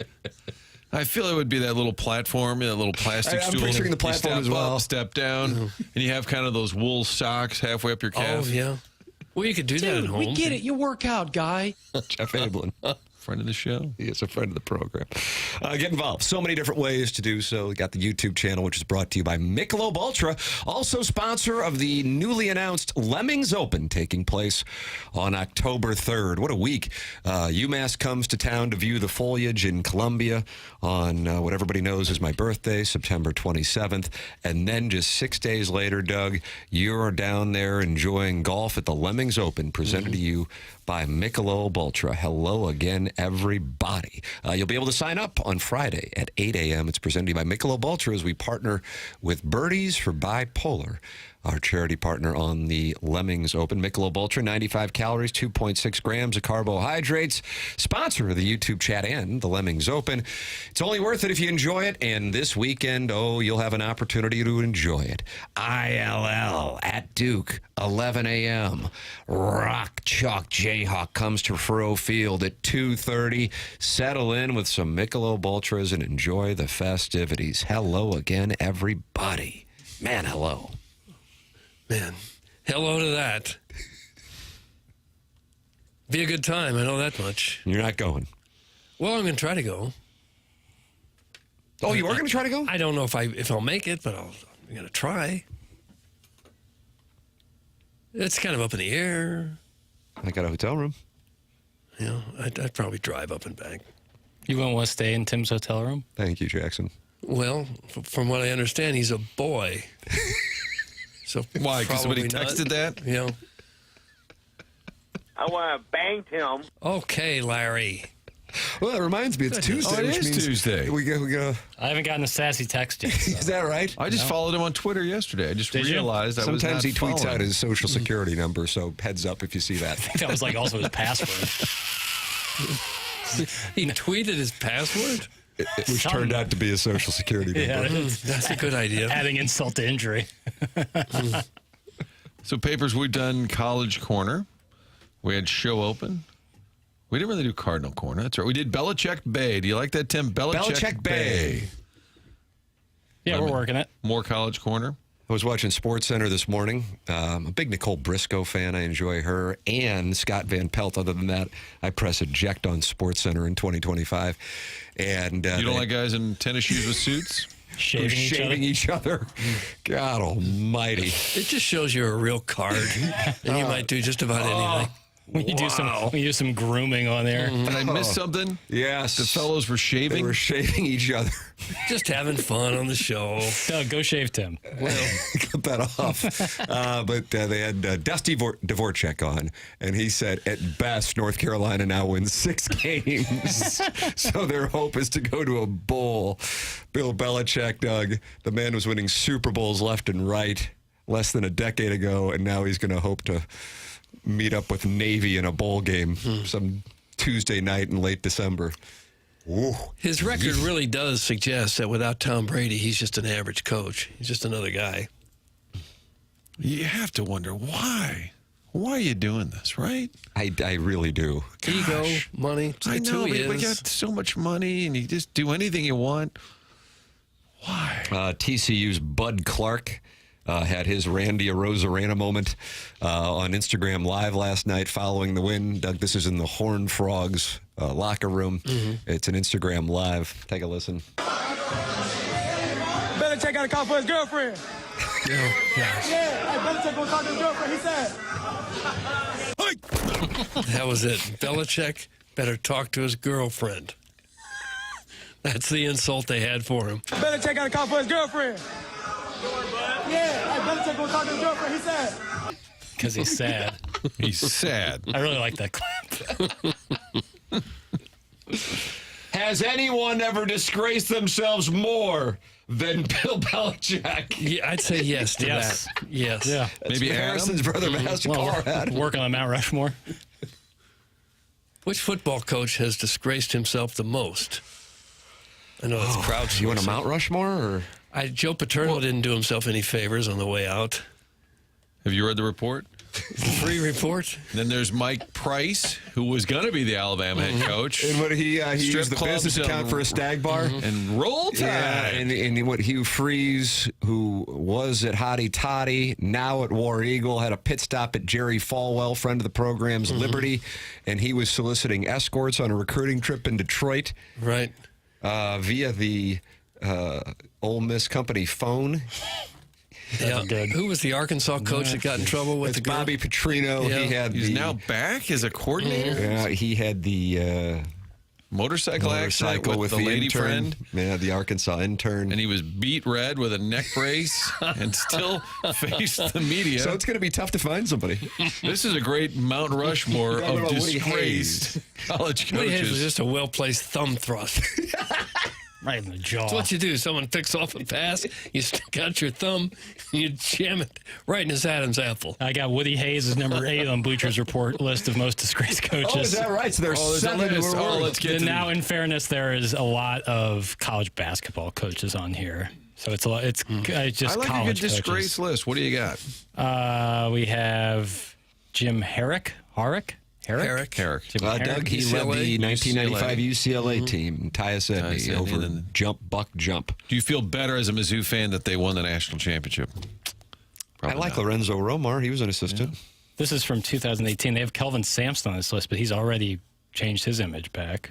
He was always up to texting. Like, he just couldn't too many stop phone texting calls. people. Eddie Sutton, Barry Switzer, Jim Tressel. I got Jerry Tarkanian, Bobby Knight, Woody Hayes, Dave Bliss, Pete Rose. It's lists all over the place.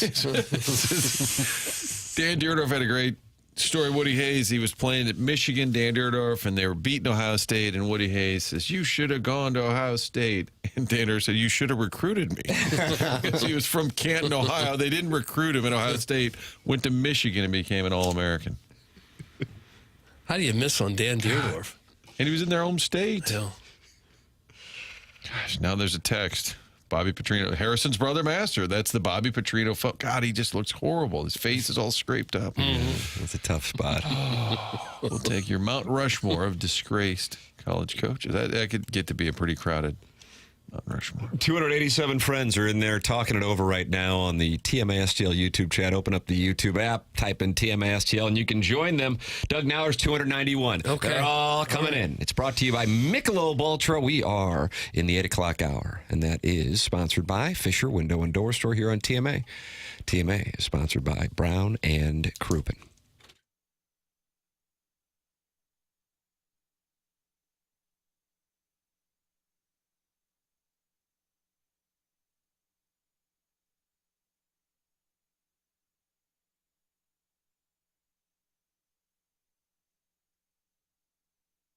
If you are thinking about updating your outdoor living space, think about the weather we have had over the last couple of weeks and how rewarding it would be to have that outdoor living space taken care of and ready to go with aesthetic design and build. Dan and his team have a showroom in Chesterfield Valley where you can check it out and begin the process of working with a company that's been doing it in the St. Louis metropolitan area for 30 years. They don't take a high-pressure sales route or come back weeks later with a gimmicky discount. They encourage you to go out, do your research, look at the competition, and they're confident that once you compare the work that they do with what else is out there, you're going to see that aesthetic design and build is the better choice. They really are a design company that can think outside the box and offer unique solutions and designs for your outdoor living projects. Ready to take your outdoor space to the next level? Dan and his team at Aesthetic Design and Build have you covered. Call them at 636-532-5008 or visit them online at aestheticdesignandbuild.com and let them know I sent you their way.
Doug, here's Nelly Furtado. Okay.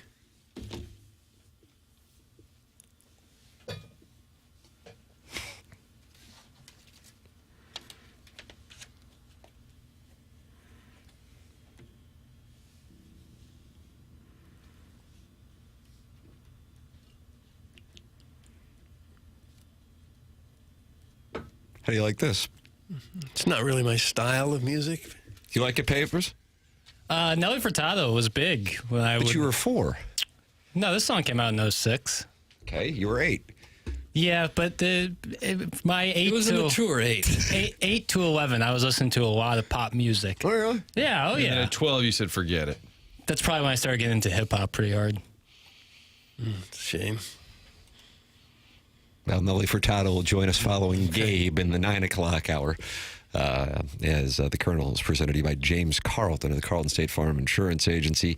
He's on the Stiefel dossier at 9. The Design Air Heating and Cooling email of the day at 10:45 here on The Morning After with Tim McKernan, Doug Vaughn, Martin Kilcoyne, and little Jackie Papers is on the 1s and 2s. Doug, the lady who texted me, and initially you thought she was a Tridelt at the University of Missouri, and they were all listening.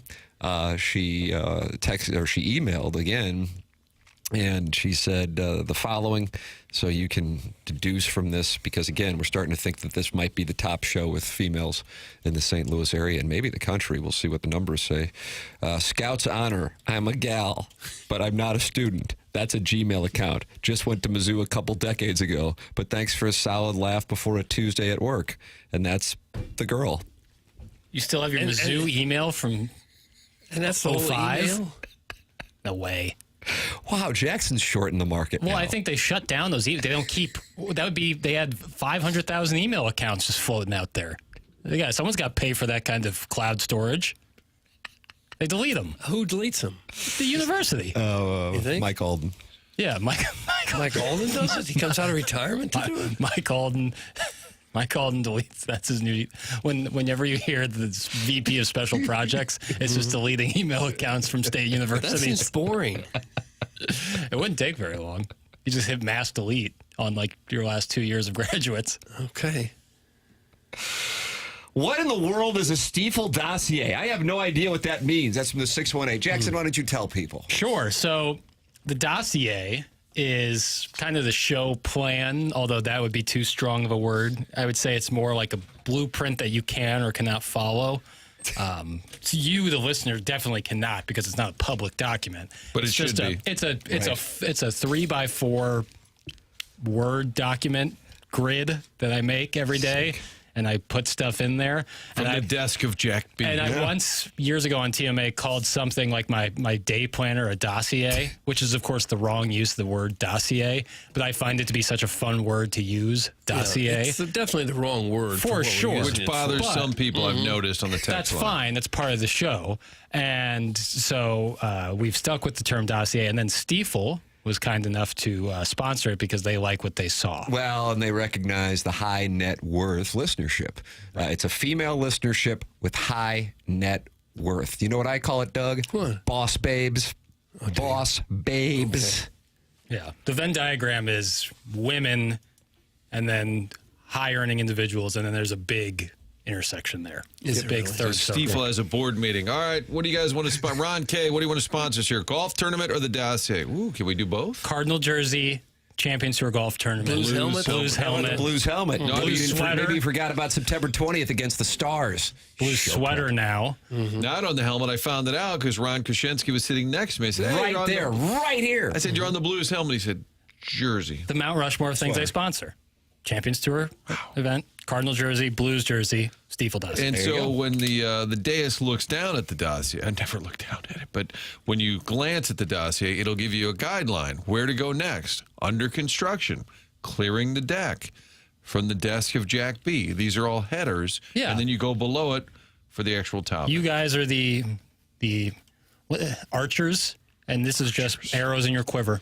Is that right? You can I bring think your that own. worked. Initially, I thought it was going to be asinine word salad. But then he brought it home and landed the plane. I, for whatever reason, didn't think of the word archer, and I was about to call you guys arrowmen. I like that. Asinine word salad could be a segment. Doug, this is the third segment in the Stiefel dossier, and we skipped ahead because we were talking about Matthew Modine and Vision Quest. But they have, The Athletic has ranked the top 136 teams in college football. Oh, Lord. I follow the Stiefel dossier to a T. Right. That's how it's meant to be followed, too. It's like a script. Who do you think is number one? After 1 week, we're going to rank all 136 of them. Should we just start from the bottom? I'd say Would that be Ohio easier? State has to be number one. What about LSU? Yes, Martin. Ohio State just knocked off the top-ranked team. I That don't doesn't care. make them number LSU one. went on the road and beat a guy in khakis that runs down the hill and thinks he's Freddie Mercury. Yep. Okay. So LSU's 1. Ohio State is 2. Okay. You think is 3. Penn State. No. Oh, jeez. Excuse the hell out of me. How about Georgia? Oh. Okay. How about Oregon? No. Texas. No, they just lost. Oh, I don't like the game already. Miami. No. No. No. We're looking at number 3? Yeah, you got LSU's number 1 in the country. It doesn't make Ohio sense to me. State's number 2. This team is number 3. Penn State. No. Okay. They were ranked 49th last week. They Oh. moved up 46. TCU. No. I don't. Can I have initials, please? No. FSU. FSU. Free Shoes University. He did call it that. Mm-hmm. Okay. Jameis's brother just committed there. They're now number 3. Yep, they went. They were at All 49. the way up to 3. Shot Okay. up the leaderboard. Okay. Florida State is the answer, Martin. Okay. Yes. Miami 4, Texas holding steady at 5, Clemson and Dabo's Khakis 6, the Fighting Irish down to 7. They were ranked 6th. They only lost a spot. And Penn State was number 1 last week, but they are now 8th. They fell back because they didn't play. I don't think you should They did, punish. and that's a shot at the Nevada Wolfpack. And the rankings, the power rankings don't matter, but I like it when they don't punish a team like Notre Dame or even Clemson for playing a big game early. Did you see what that Penn State number was before the game? It was like 44.5. Did they cover it? No. They. Did you bet the dog? No, they won 46-11, but they were 44.5 point favorites over a real, Nevada, but a lot better than Central Arkansas. One of those TikTok accounts I follow, not Willow Harper, was saying that I think since 2013, schools that are playing against a Power 4 conference, and I didn't know Nevada was, but apparently they are. Are they? Yeah. Yes. Who knows what conference Nevada is? Could be anywhere. A 36 or 37.5 point dog. They are 13-2, I believe, or 17-2, something like that. And both of them, both Georgia didn't cover, and Penn State didn't cover. Georgia against the Thundering Herd, and the Nittany Lions against the Wolfpack. And so they were penalized for that. They went from number 8, from number 1 to number 8, and Georgia went from number 5 to number 9. Now, Doug, where do you think ILL is after beating up on the Leathernecks of Western Illinois? How about 7? Stupid. Okay. 10. No. 8. No. 9. No. 11. 12. No. 12. They dropped. 13th. Nope. 14th? Yes. See, I got it. Okay, that was easy. But they dropped from 11 to 14. Where do you think Missouri is? These are Shishawali rankings, and I won't hear of it no more. Missouri dropped from 34 to 36. And guess who's ranked 31st in the country and getting 6.5 points in Columbia, Missouri on Saturday afternoon Kansas. at 2:30 p.m. Okay. And probably wearing those red stockings that they wore when they attacked the Show Me State during the Civil War. Rock Chalk Jayhawk. Okay. Bulletin board material for Drakewitz today. Practice. They're ranked 31st in the athletics poll. We're ranked 36th. Okay. I'm eating chicken wings on the potty. And they wore red socks when they attacked us during the Civil War? Yep.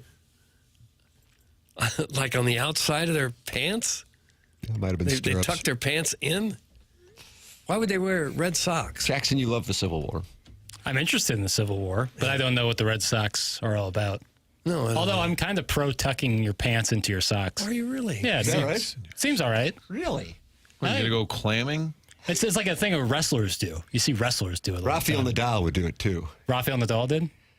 Yeah. Did he have a tough time at the U.S. Open? I could see maybe doing it if you don't want chiggers to get in your legs. If you're walking in tall weeds. Yeah. My lock of the week was USC versus Missouri State, minus 34.5. Doug, USC was able to cover that number against the Bears. What was the final? It was my favorite segment where listeners send in their locks after they happened. Yeah. Everybody's a genius. Tough week on the spread zone. Really? Tough. Yeah. Tough. I went 1-3. Riz went 0-4. Stalter went 2-2. It's so tough to handicap that first week. I know, but what's my move been? The teams with all the returning starters. Yeah. You know who had the most returning starters? Clemson. That one's tough, too, because that was a home loss. I still think Clemson's going to be really good. I think LSU might be super, super good. If LSU has a defense, yeah, they're going to be that could be a live situation. Yeah. Did you see Brian Kelly get knocked? Brian Kelly was run over by an official, and then he got up and started berating the official.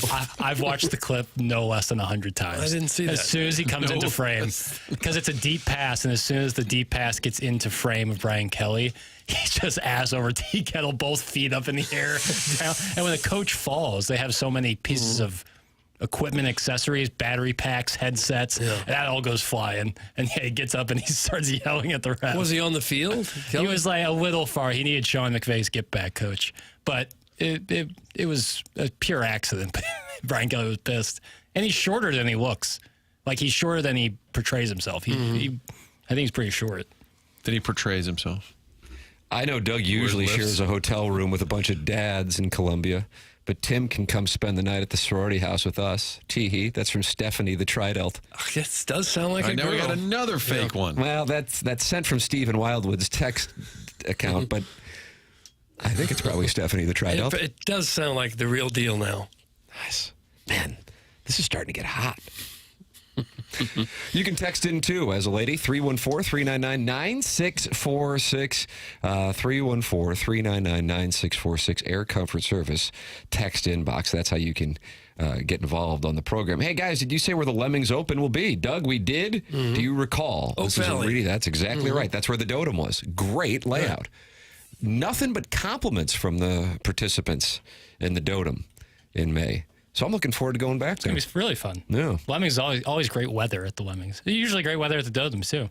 You don't have to lemonade while you're there, though, do you? Couldn't hurt. Couldn't hurt. Yeah, we'll shave 2 strokes off your score if you, Really? if you kiss my come ass. up and lay hosannas at your feet. Hi, I'm a girl. That's from Tim's Toothless Bottom Boy. I just don't think it is. I think it's safe to assume that if they're saying it, that they, our listeners wouldn't lie. I lost my entire bankroll in the Alabama ass whooping. Crippled. That's from Boozy, Doug. I put the whole bankroll in the middle. The one play that I actually did bet my whole bankroll. The one that I've been playing with ever since the Jets beat the Blues with 1.6, or what I guess it happened in overtime, but the 1.6 second debacle, my offshore account. Ole Miss, Georgia State, over. And Lane came through. He is more than happy to run up the score. God bless him. It's something you can count on in week 1 is the Lane train. It's like, if we're going to pay $1.5 million, you just got to understand. We're just going to beat that ass. and he does. Yeah. And you can count on it. 63-7. Thank goodness. But that total is pretty high, though. 59.5. Oh, that's almost the same as Missouri's score. Yeah. Missouri. But Georgia State, the team that they beat Vanderbilt last year, the week before Vanderbilt beat Roll Tide. And they had, I believe, Marcus Carroll 2 years ago, who was the running back in Missouri last year. Kawan Lacey, who was at Missouri last year, went off for Hottie Toddy. But again, he was doing it against Georgia State. Sick. Me and the rest of the cheerleaders at ITT Tech are having a topless car wash. Tim's invited. That's from Jesse Spano's dealer. Jesse Spano was Elizabeth Berkley's character, not in Showgirls, but Saved by the Bell. Am I right on that? It sounds right. And it's at ITT Tech? Yep. There's no car wash. There just isn't, fellas. And they're the Those Hornets? seem like days gone by. What's that? Car washes? Well, yeah, at ITT Tech? Yeah, like car wash fundraisers. Oh, you still see it, like high schools. Okay. But just to be sure, what is the address on ITT Tech? It's over, it's off that, what is it, Laclede, where, yeah. Oh, is it? I think you might be right about that. My wife is a girl, and she listens.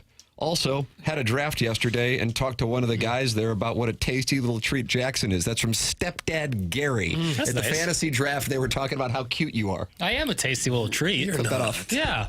Oh, I am. I'm like a blizzard, you know? Really, in what way? Always reinventing myself, but consistently great. I'll be darned. I was looking for Movie Boy this week, and remind me how I can find. I was going to listen. I was outside a bunch. So it's going to be tough because we're about to change up how it's. Okay. Oh, no. Oh, what's going on? Well, it's going to get its own feed. It's about to get its own feed. How will that impact the listeners? It won't. It will. It will. I apologize for asking the question. I just wanted to listen to some Movie Boy, and I wasn't sure how. I think. I don't know. Thought it was a fair question. Now I regret saying it. No. I appreciate the question. So it's going to get its own feed. Therefore, you need to subscribe to a different podcast. Right now, if you How many things do I need to subscribe to listen to this now? to that, just one. Okay. But if you had previously subscribed to TMA STL It's not going to be on there anymore? It's not going to be in the same feed. Why, baby? It's Why? in the same family, much like the Tim McKernan show is in the same Great show, Doug. Like feed. the Michelob family of beers. Nice. Right. It's in the same family, but it's just a different feed. Was there a Michelob Dark? I think there was. There is Michelob Light that turned Jackson, into why Michelob don't you, Ultra. can you just start sending them to me directly? I'll just send you the MP3 Yes. files. Yeah. Raw. Yeah, like you got a Patreon. Yeah, it won't be bad. Yeah, but we'll give it for free. Doug, I'm a St. Louis 4, and I'm a girl. That's from the Lord of the Wentzville Territories. Now we could be starting to talk about real people. I think I just did a really bad job of explaining people where they can find my podcast. I gave you an opening there No, because I know. was seriously interested, and now I'm more confused than I was prior. For sure. TMA STL, as of right now, all 6 or 7 episodes of Movie Boy are on the TMA STL podcast feed. If you type in TMA STL on Apple, Spotify, wherever you get your podcasts, or the TMA STL app, 101 ESPN app, you can find it if you scroll. However, I want to make it easier, so I'm going to have its own feed where it's just going to be all the episodes of Movie Boy in one place. You subscribe to that, good to go. That should start this week. And how does Michelob figure into this? It's like the family. That's right, Michelob family. I Googled AI actually delivered an answer. It's the debut of Movie Boy, a film podcast with Jackson Burkett. This podcast will feature discussions on movies, new and old alike, as well as some broader movie topics. That's right. And conversations. Wait, you don't like the description? No, I'm enjoying it. All right. Movie Boy was leeching off the TMA feed like Pepper and Jeannie used to. That's from Who's Your Daddy. Why wouldn't you continue to leech? Why not have it in both places, Doug? Why just both of them? Denzel Washington, he got game. Denzel's going to be a heavy focus on this week's episode of Movie Boy. Perfect tease. As we discuss his new film with Spike Lee that's coming out on Apple on Friday. It's going to still be there. It's going to be shared there, but it'll still have its own separate feed. It's going to be in both places. It actually couldn't be easier to listen to it. But impossible to explain. No. It's only impossible to explain. It couldn't be any easier to listen to, but impossible to explain. This den of cross-examination I get So this from podcast two counselors who have their own motives and agendas. Well, That's third base and first base here. This old buzzard. I had this idea. I was going to try and get you James Gunn, and so I'm trying to it'd be understand better. Really? Were you really? Yeah. My first guest is going to be the I thought your guest was director of Gareth Superman. twice. I know, it goes from Gareth We to might have to bump Gareth if we can get the head James of the DCU. Gunn. Oh, my God. Steven Time has just released his lock, Martin, and he's doing it in advance of the game. That is not the brand of the Air Comfort Service text inbox. But appreciated. Tim, do not miss out on this week's lock. Here it is. Iowa State, under 42. I'll take it right now. You're taking that? Yeah, because Iowa never scores. Who is this from? Steven Time. This would be a real, could really repair the relationship there. Oh, you're sideways with him? I imagine. I think he's sideways with Martin. And if you're sideways with Martin, you're sideways with me. Yeah, there you go. Alliance. He's on the Mount Rushmore. No. Keep that podcast off my TMA feed. That's from Harrison's brother, Master. No. How about that? I'll put it on there twice. How about that? No. Double post. Right in your head. Hey, guys, I listened to Movie Boy over the weekend, and Jackson is still simping for Challengers. Sad. That's from Big Tuft. Damn right. Challengers was the film with the MMF? More of a metaphorical MMF. Tennis. Some of these words just don't go very well together. I don't know what you mean. A metaphorical MMF. Yes. It's a love triangle. There at no point is any group sex, I'll just be honest. Oh. We'll dance it around. no eggshells here. Yeah, but that tone resonates throughout the whole picture. That was a movie from last year, though, Doug. It came up because Luca Guadagnino has a new movie coming out called After the Hunt that's playing right now at Venice. And it got one of those ridiculously long ovations. They do 20-minute standing ovations. I wonder what the hell does that feel like when you're standing there as a patron. It's a long haul. You just have to stand there and clap. I've heard that people just stand there, talk to their friends, and then continue the clap. Everyone's just clapping and probably paid to do it. Oh, you think so? I don't know. Probably. I just think it's like a peer pressure thing. Look at the buzz we got. Boy, the standing ovation was 20 minutes. That doesn't seem that organic to me. I agree.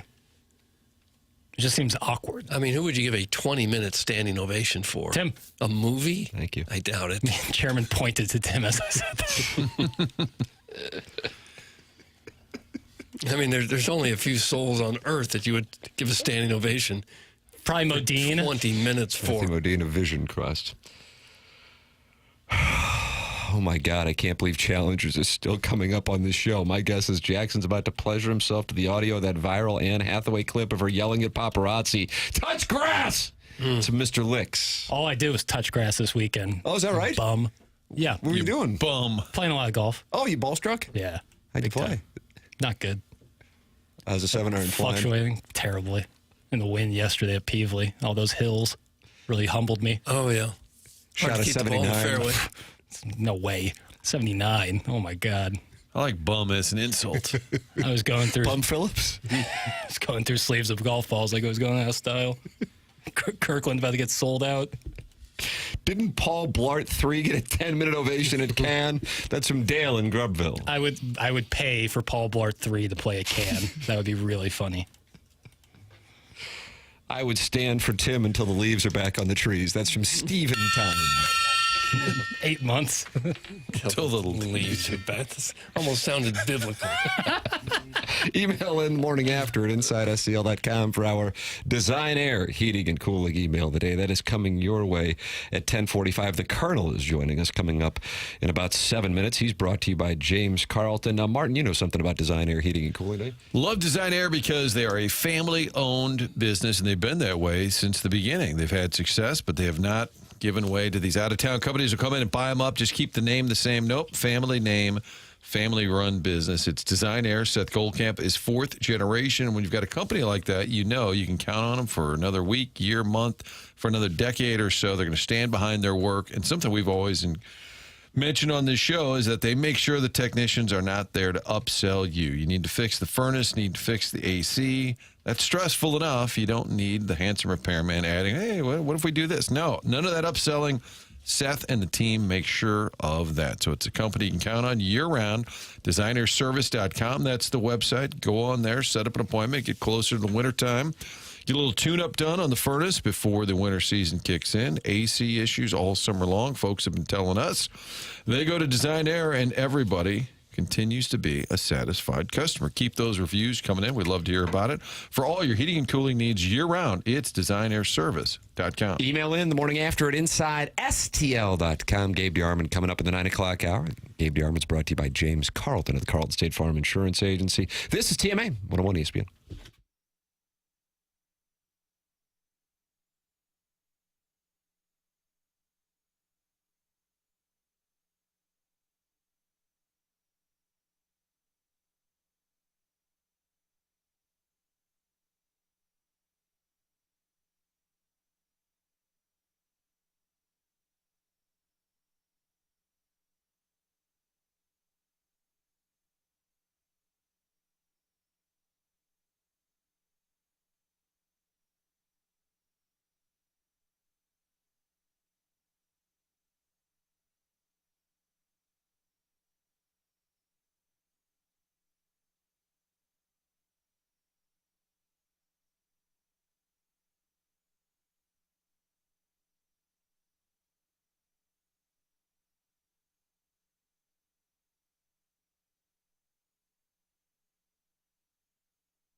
So Bo is our boy, that's all said and done. Now it's time to chuck it and run. Be careful on those legs, keep your head up. Keep putting on the hurt till they all get fed up.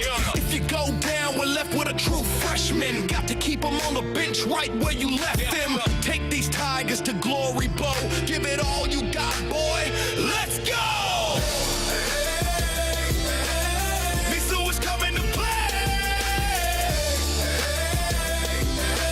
When we on your turf, you better pray.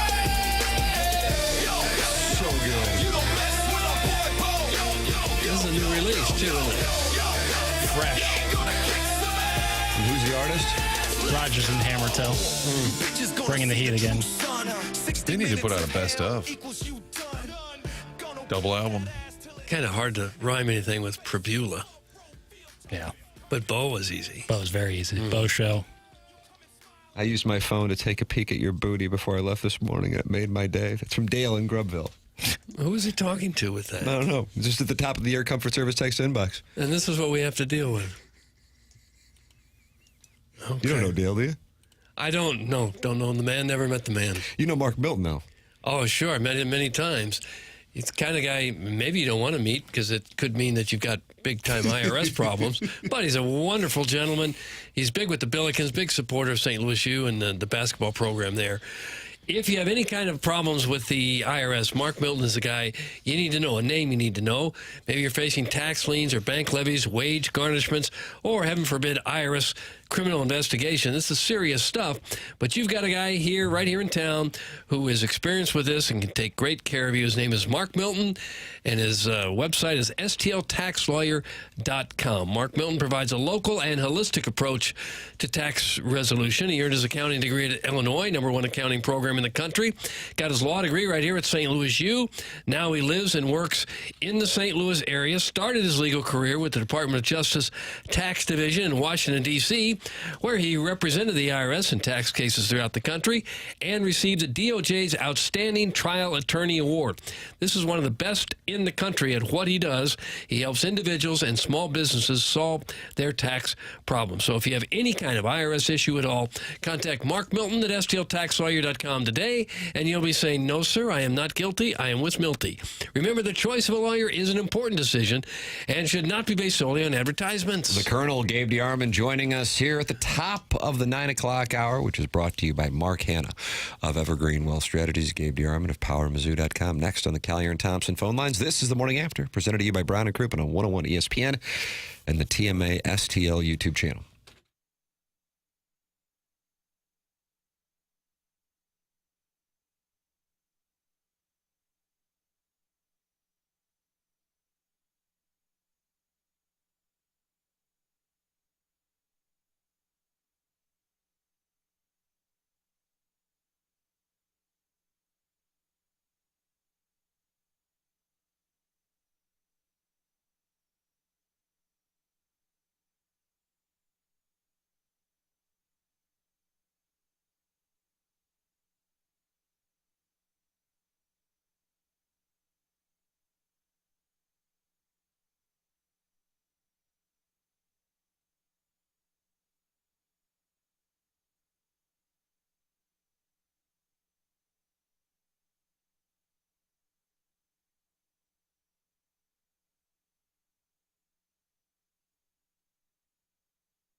This is Jackson with a SportsCenter update brought to you by Saliga Heating and Cooling. Cardinals back in action today after losing to the A's yesterday, I should say. 6:45 p.m. first pitch tonight with Miles Michaelis on the mound for the Redbirds. That was our SportsCenter update brought to you by Saliga Heating and Cooling, a Daikin heating and air conditioning dealer.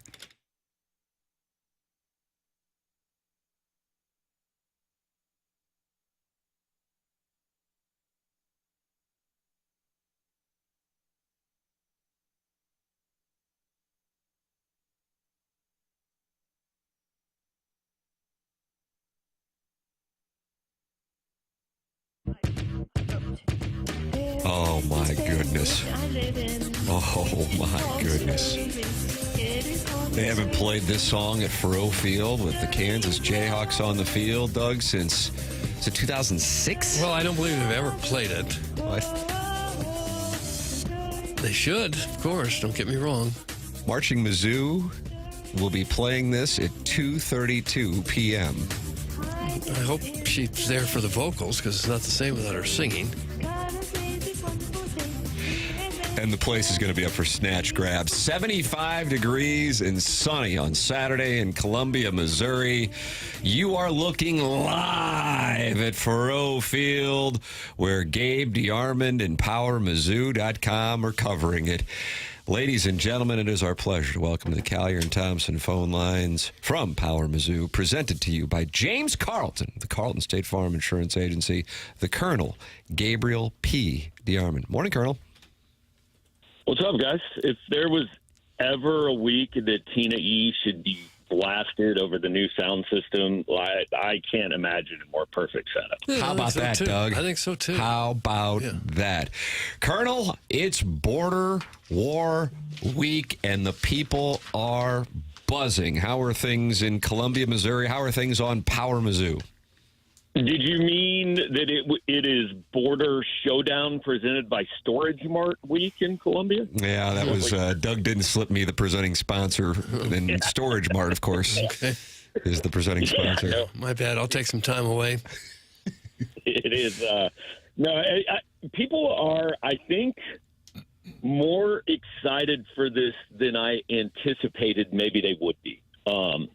You know, at least just from reading our board and talking to people. I've had, I've done a few podcasts with former players this week, and they've told me they've been like group texts among the guys that played when Missouri was in the Big 12 about this game coming back, and it's a bigger deal than I thought it was going to be a few months ago. I wonder if they could ever play this if they would think about playing that at Arrowhead and get a much larger crowd, and if that would help, or do you like the games being on the campuses?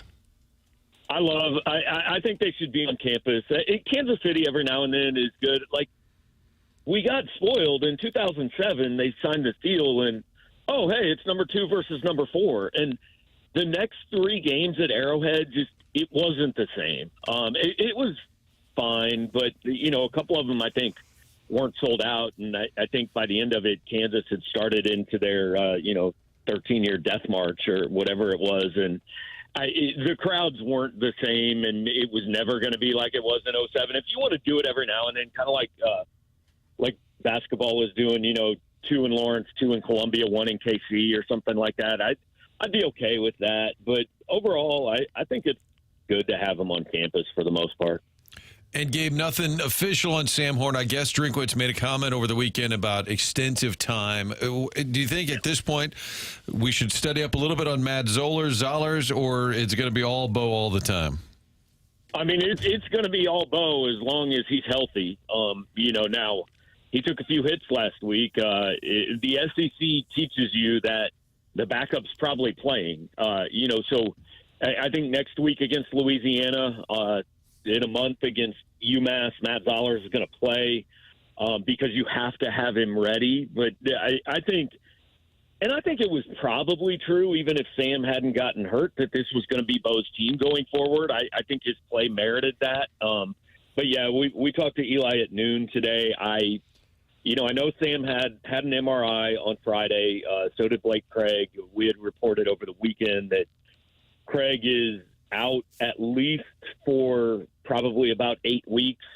It is still possible that is the season. He's having surgery sometime this week, and I think they'll know a little bit more after that. I'm not sure the situation with Sam, but when you see a kid on crutches in a knee brace with his head down before halftime, I would not be optimistic we will see him anytime soon. Gabe DeArmond, our guest here. He's presented to you by James Carlton of the Carlton State Farm Insurance Agency. James is online at carltoninsurance.net, or you can call him at 314-961-4800. I know James is headed down to the game this Saturday. Saw him yesterday, talked it over with him. He is my insurance agent, and he has been since 2019. That's James Carlton of the Carlton State Farm Insurance Agency with 425 plus 5-star reviews on Google. James Carlton, carltoninsurance.net. Colonel, you also had some news regarding the kicker situation with Missouri going out and bringing in a kicker over the weekend. What's going on there? Yeah, so I had sources that indicated to me that there's a kid from northeastern Oklahoma A&M. It's a junior college. His name is Ryder Goodwin. Took a little digging to figure out who this was because NEO doesn't have a roster on its website or anything. Junior college is pretty interesting. But basically, Missouri had opened the season on Thursday, and NEO didn't play until Saturday. So he had not actually played a game. My understanding is Missouri made some calls, and there are no rules anymore, so I don't know what the rules are anyway. But because he hadn't started the season, he is, I believe, eligible to come up here and join the roster because Missouri hasn't had ad drop yet. They just started school a week or two ago. And so everything is pointing to that happening. The kid had put, kicker at Mizzou football on his social media bio, which indicates to me it's happening. I do not have any clarification for sure that he is, going to be eligible this year. I don't really know. I'm going to try to get some insight on that maybe today. But odd situation. His numbers indicated to me that this is probably more of a, hey, let's throw another guy in the room just to make sure. I think Robert Meyer will be the kicker. He kicked the extra points on Thursday. He made all 4 of them. Now we know he's good from 20 yards. We don't know beyond that, obviously, at this point. So I think this is probably a little bit of insurance in case things don't go well with the true freshman. It seems to me that they've had a long string of pretty good kickers, and that there's quite a few guys out there that seem to be able to handle a job at this level. Am I underestimating the importance of losing Blake Craig? I know he's a good kicker and how important it is, of course, but it just seems like there's a lot of guys maybe that can handle that. Yeah, that's what you think until you have one that can't, right? I mean, nobody thinks about the kicker really until something bad happens. And Missouri really has. I mean, going back to probably the early Pinkel years, I mean, Adam Crossett was pretty good in, around 05, 06, and then Jeff Wolfert took over in 07, and really since then, Missouri has had a lot of really good kickers. Grant Russell was in there. Andrew Baggett was very good. Obviously, Harrison Mevis. So they've had a lot of guys, and it hasn't been a huge concern. But it's just one of those things that you don't think about until all of a sudden you're like, oh, wait, that just lost us a game because we missed a 32-yard field goal. I know Robert Meyer was fairly highly regarded out of high school. But kickers, you never know until you see them out there. Gabe, what's the buzz on Kansas right now? Jalen Daniels, of course, the quarterback there. What the line? I mean, it's been kind of favoring Mizzou for a while now. What is your early read on what the Jayhawks have? Yeah, I think Missouri fans are a little bit surprised that the line is what it is. But I've been trying to say all summer, look, Missouri is not going to be the only team that's up for this game. Kansas is going to get charged up for this too. And outside of Daniels, I don't think it's a team that should come in here and win. I think Missouri's the better team, but Jalen Daniels is the type of guy that if he's on, he can beat you kind of by himself. I think he's a little Diego Pavia-like in that regard, in that he's probably going to wreck somebody's season or at least wreck somebody's Saturday, and you don't want it to be you. I know KU's dealing with some injuries. linebacking core has some injuries. I think one of the guys who was anticipated to be maybe their best pass rusher suffered an injury in practice last week. He's going to be out just for a while. The new term in college football is extended period of time, and that's, I believe, what the issue is with him. I think the biggest question mark for them probably is the offensive line. It's been okay the first 2 weeks, but, I've got a good friend who covers KU, and I talked to him after their opener against Fresno State, and he said, look, if that line's not a lot better in 2 weeks, they're going to be in a lot of trouble in Columbia. So I think that's probably their biggest concern coming in. Seems to me that maybe most of the players on both Mizzou and Kansas rosters were about 9 or 10 years old since the last time these teams really had much of a football rivalry going. You think Drinkwitz will really try to pump that into them, how important the rivalry is, or do they need that?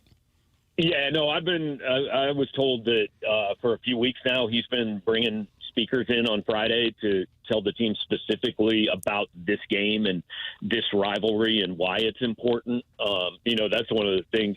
I mean, none of these guys have played in it. None of these coaches have played in it other than Brock Olivo's on staff, Evan Bame's on staff, and he didn't play in it because his first year was 2012, but he certainly grew up around it and knows the history of it. So I would imagine those guys will have some things to say to the team this week. I don't know that it's necessary, right? It's a football game, but I fully expect Eli Drinkwitz to lean into it during his press conference today. Lance Leipold really didn't, was very kind of, hey, it's the next game, all that. I haven't listened to the whole thing, but from what I understand from people that have watched his press conference from yesterday, he didn't really say a ton, and I don't expect Drinkwitz to get up there and provide bulletin board material or anything, but this is the guy that 2 years ago or maybe it was 3 at the MUKU basketball game was in the crowd with the sign that said 5 level 1 violation, the head football coach. So he knows what this is, and he's going to communicate that.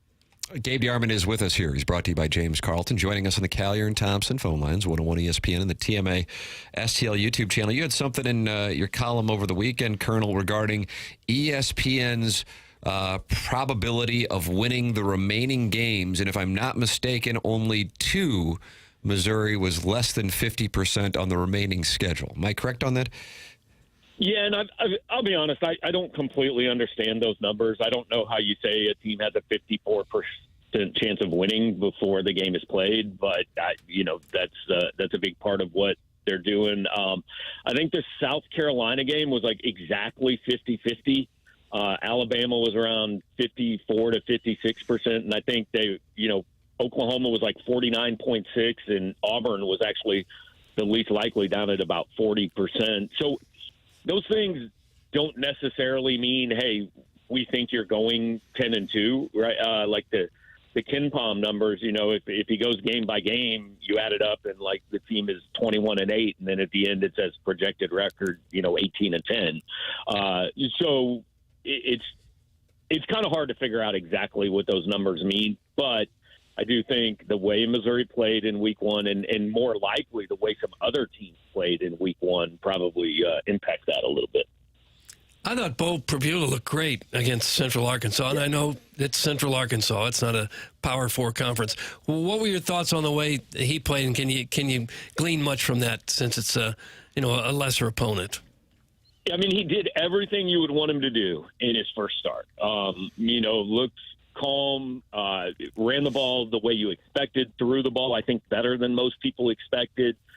But, is Marquise Johnson High School open against anybody else on Missouri's schedule? The 31-yard kind of Mahomes-like touchdown run, is that a touchdown against anybody else on Missouri's schedule except UMass? Probably not. Honestly, it's probably a sack against most of them. So you do have to treat everything. I mean, I refuse to make any real conclusions off of a team like that. Now, that said, hey, Missouri's played teams like that before and not beaten them nearly as badly. So you got everything out of it you wanted. I'm just not ready to say that it means a lot yet.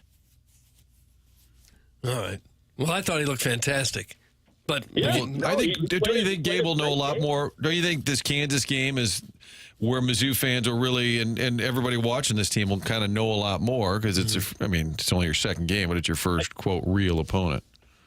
Yeah, I think we'll know more after this week. I've said I'm not going to revisit my season prediction and start changing things until after I see them against South Carolina on September 20th, because while this is certainly this is a more challenging game, this is probably middle of the road for Missouri as far as opponents this season. I would say this is probably their 6th or 7th most difficult game on the schedule, which is, obviously, hey, it's much more than last week, but I want to see the South Carolina game, and I want to see where they sit at the 4-game mark before I kind of say, hey, maybe I was wrong about this team. I think the thing that I would say about the game this weekend is with the attention on it, it has a chance to be a launching pad for this year's team. I wouldn't necessarily say the program, and I realize they play Louisiana the following week, but for what could really be a big home game against a Heisman Trophy candidate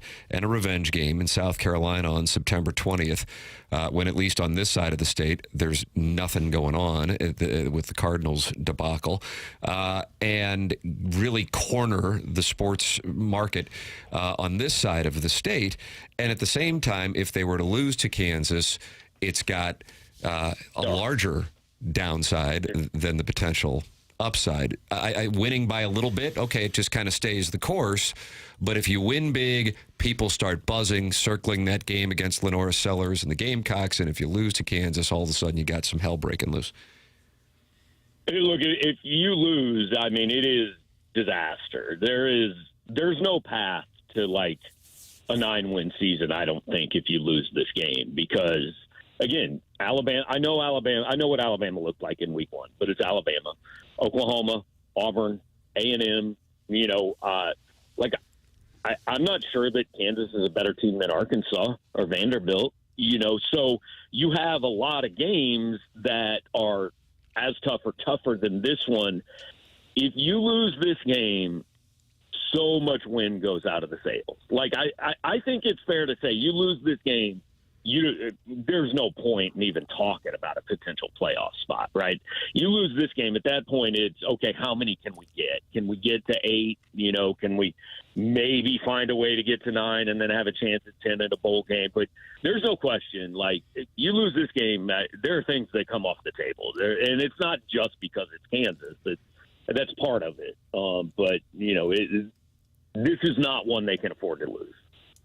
Is there a chance that Kansas is considered to be better than what we think they might be? Sure. But you still, paint me a picture where they lose this game and go 10-2. I can't see it. Doug, one of your French girls. Well, I'm not an artist. It's what your fans have been pointing to for a year now. This is a game they absolutely I'm not saying Eli's in trouble or anything, but there will be angry people on Saturday night if this is a loss. You'll want to watch the post-game show live if that happens. You don't wait till bedtime. Yeah, especially if the new kicker Shanks won with a chance to win the game. Just a disaster. I think it'll be closer than a lot of people think it will be. But I would think Missouri should win. Okay. Hey, Colonel, I'm coming down. Are you really? Yeah. Okay. Yeah. Okay. Can he stay with you? You're gonna make the sponsored tailgate with the free adult beverage? Oh, is that? I didn't know that was. I guess I heard the podcast and you were talking about that. Now that I think about it, I'll have to hit it. Same spot as last year. Same spot as last year. Yes, Yeah, I'm in. There. Outstanding. Yeah. There. Rumor has it there may be some former Mizzou recognizable faces there, and it should be a good time. Brad Pitt. He's not going to be there. John Hamm. He won't be that end run guy.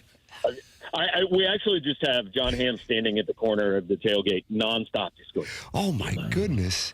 Forever. Yeah. Oh, look at that. See? My least favorite commercial maybe in television history. Maybe one of the Haley twins? Doug, this tailgate is going to be a pony. Just one of the twins? Why not both? We're Gabe's actually only got gonna so have much to both work Hillary with. Twins, but they're just going to switch out for each other, so you're never going to know. That's exactly right.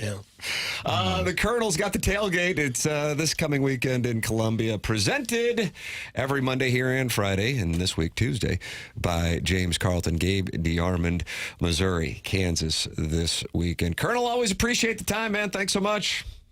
All right, guys, have a good one. You too. That's Gabe DeArmond with us here on TMA, brought to you by James Carlton. You're welcome to get involved, 314-399-9646. Text into the program. You're also welcome to call in, 314-974-0101. Callier and Thompson, sponsor of the phone lines, and Air Comfort Service, sponsor of our text inbox. You're also welcome to watch the show and talk it over with the never-ending wipe, Martin's Wildcat agenda. You have an agenda for the Wildcat? Oh, we forgot to bring that up with Gabe. John Scores and old Patrick at Immaculata. He's over there, Doug, and that's why Stiefel sponsors the dossier, because the Immaculata Parish loves TMA. Immaculata. You think so? Our Lady of Pillar. Yeah. The high dollar Catholic parishes love this program. They I don't know. They feel like the message resonates. I just don't know. Doug wanted this game at Arrowhead. What if they played it in Brazil? What if they started moving this game to Brazil? It just seems like it'd be a great way to open the season at Arrowhead. But sounds like the Colonel doesn't like your idea. No, he didn't. I could see it. I'm not sold on the idea myself. It just seems like it would be kind of a natural. How they did with Illinois here at the Dome for years. Kansas, 2:30. Illinois, Duke, 11 o'clock. And we'll find out on the time of Missouri, South Carolina, probably next Monday. But the SEC schedule's pretty light on September 20th, so maybe we get a night game for that one. How do you do? I'm fine, thanks. That would be lovely. All right, that's Gabe DeArmond. You can always podcast on the Schaefer Door Company podcast, or go back and watch on YouTube. It's TMA, presented by Brown and Crouppen on 101 ESPN.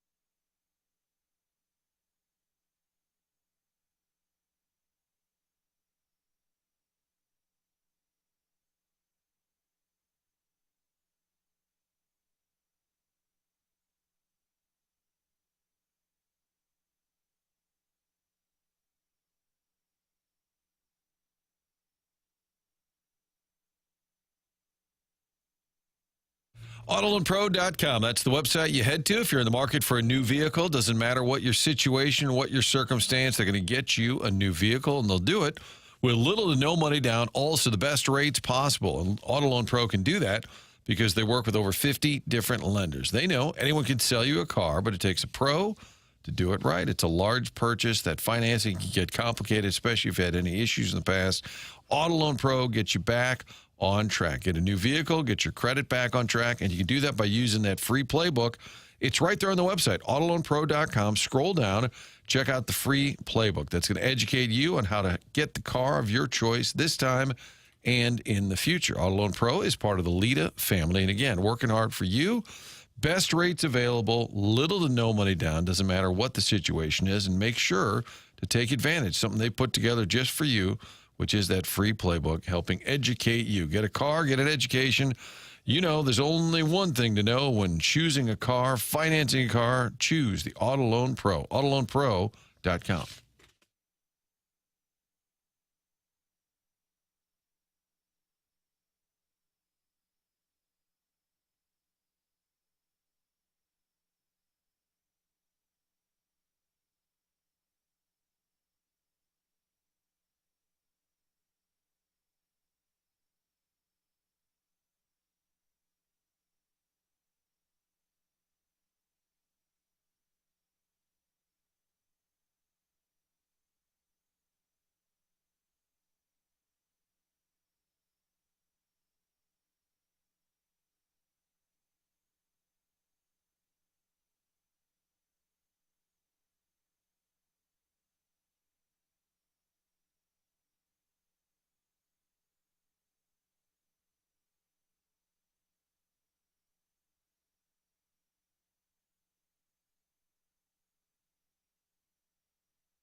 Back to the morning after, presented to you by Brown and Crouppen on 101 ESPN. Tim McKernan, Doug Vaughn, Martin Kilcoyne with you. And Doug, over on your right, it's Andy Crouppen from Brown and Crouppen. I saw right him there. standing This over there. side, over here. Yeah, hello, Andy. How are you? What's going on, man? Welcome in. Ooh, man, what direction do we go this morning? Do we talk about Brody the Brain Herman or Arch Manning? That Brody, he knows his WWE. All wrestling, for that matter. I won't limit it to WWE. Yeah. Listen, I don't watch wrestling, have Doug not does, if in you ever many watch it. years. I don't either. No. I don't know much about it. I don't know much about wrestling broadcasting.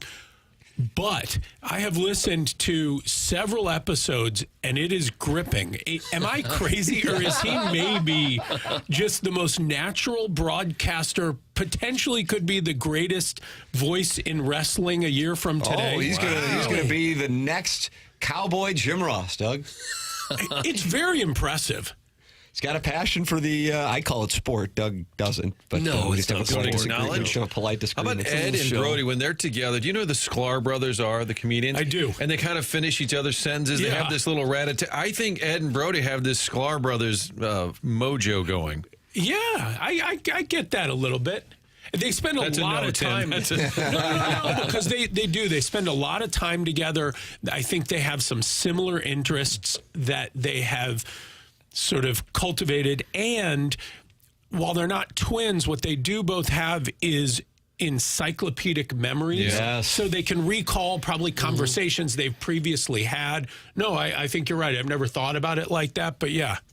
All right, I he get came you. around to it. He came around to it. Yeah. No. I'm with Good you. Lord. No, it really is incredible. It's fascinating to see, because you know how it is. You've been doing this long enough. I remember years ago, there was a guy who we knew who was so charismatic, the most, lively guy, always great to see him because he's so like, these guys, hey, how you been? So anyway, so we're like, oh my God, let's put this guy in a commercial. You put the camera on, it's like, froze up? Right. Froze up with the red but light. like, you know how it is when people who aren't comfortable with this, get on a mic or get a camera more, they just, they can't convey that same personality. They can't, somehow it sucks yourself out of yourself and you can't just be yourself. Yeah. But he seems able to, I don't know that he's ever done anything like this before, and he semes to be able to Natural. just, yeah.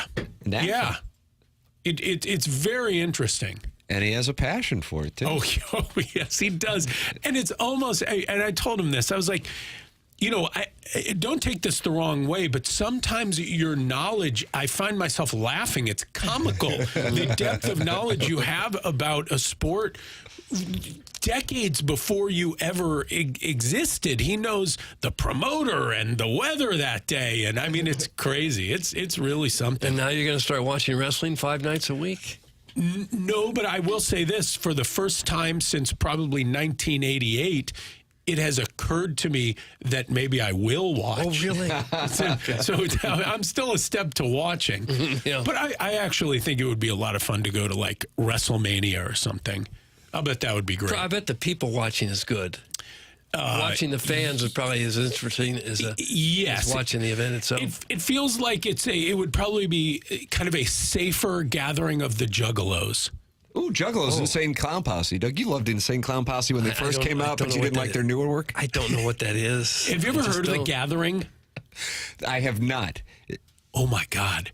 Just go down the rabbit hole. The Gathering. It is Sounds the like annual a church that's open to all types of people. I thought it was it's a not church. necessarily ecumenical. I don't think that's what Andy's talking about. Not when the Juggalos are involved. Okay. It's crazy. Like they're the level of depravity that it seems is present within their fan base and at the Gathering. That's the one. Remember years ago, Tequila went and like they literally threw bottles at her. Oh, no. I mean, all right, I'm going to need a glossary here. Okay, I need to go. The Juggalos, help me out here. Insane Clown Posse. Those are the fans of the Insane Clown Posse. So the Insane Clown Posse, Doug, is a band. They're kind of offbeat. I'm typing The Gathering in, Andy. And then the Juggalos are their followers. And what's the Gathering?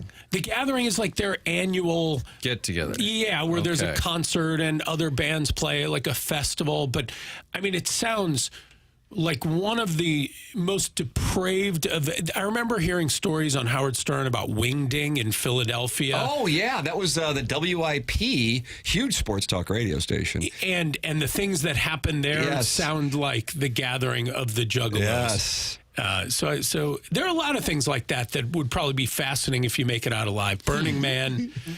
Gosh, are you? Doug, did you see that the Orgy Dome collapsed at Burning Man? Didn't see it. Missed it entirely. My bad. And he was almost there. I think that was going to be the sponsor of the Dome for the upcoming Battle Hawk season. The Orgy Dome collapsed. And someone was murdered there this year. At the Orgy Dome? I don't know if it was in or out of the Orgy Dome, but at Burning Man. Haven't they had a lot of issues there? They're kind of isolated, and they had like a mudslide or something one year. Is that possible in the desert? But and like an infestation of some insect. Well, I think it's a fairly unhospitable place, and they build this whole town there. Yeah, apparently they found some guy dead there in a pool of blood, and they're investigating it as a murder. I think at the gathering of the Juggalos, they just kind of sweep it to the side, and sounds like a place where he died doing what he loved. A lawyer could pick up some clients at a place like that. Oh my God. And some diseases. What's better, clients or diseases? I guess it depends on the client and the disease. You can't. There's no blanket answer to that, Doug. It's a good question. It's a case by case. That's right. You have time for a quick aside, Andy? Quick aside. My wife and I at the drive-thru the other day at a McDonald's. Just getting a soda. Not Doug, don't worry. We weren't getting any. They probably shouldn't be drinking soda either. But I look over, and it's a weekend. It's a place of business, like a strip mall, and they're all closed. And I saw what appeared to be a human being, like, on the ground. I saw, like, the boot sitting up. And I said, God, is that a human being just laying there? Didn't appear to be moving. So I said to the young lady in the drive-thru, I said, "Did you see that body over there?" And she said, "Yeah, what about it?" And I said, "Well, I'm what wondering, did he have? Has it been, don't order what he had." I said, has that body moved in a while? And she said, I think he was walking around before. Why? And I said, well, I don't normally just see a body laying in the sidewalk. So then I drive around and I look. I'm trying to tell if he's been moving or not. To go poke him? Well, I just decided, I don't really want to get stabbed.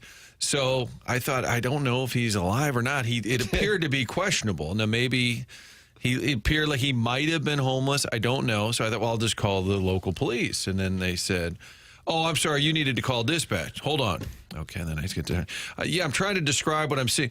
"Oh, you needed to call county." Come on. So now I'm on to the third call, just trying to help out what may be a man who's deceased and or passed out and we left. My wife said, "We got to stay and see this through." And I said, "No, I don't really want to know at this point." But my main point is the Kitty Genovese case, right? People just watching the horrible story out the back window. There's a man laying there and nobody cares. In 2025, I'm telling you, and maybe it's because there's so many people with drug problems, they just assume, oh, he's on something or he's just napping, but he didn't appear to be breathing or moving. And I thought, I feel like I should do my civic duty. I would call 911. I call 911 all the time. I guess. I call all the time. And my father and others make fun of me for doing it. And on our podcast, interviewed a 911 operator. So I said, hey, I call 911 a lot. These are the circumstances.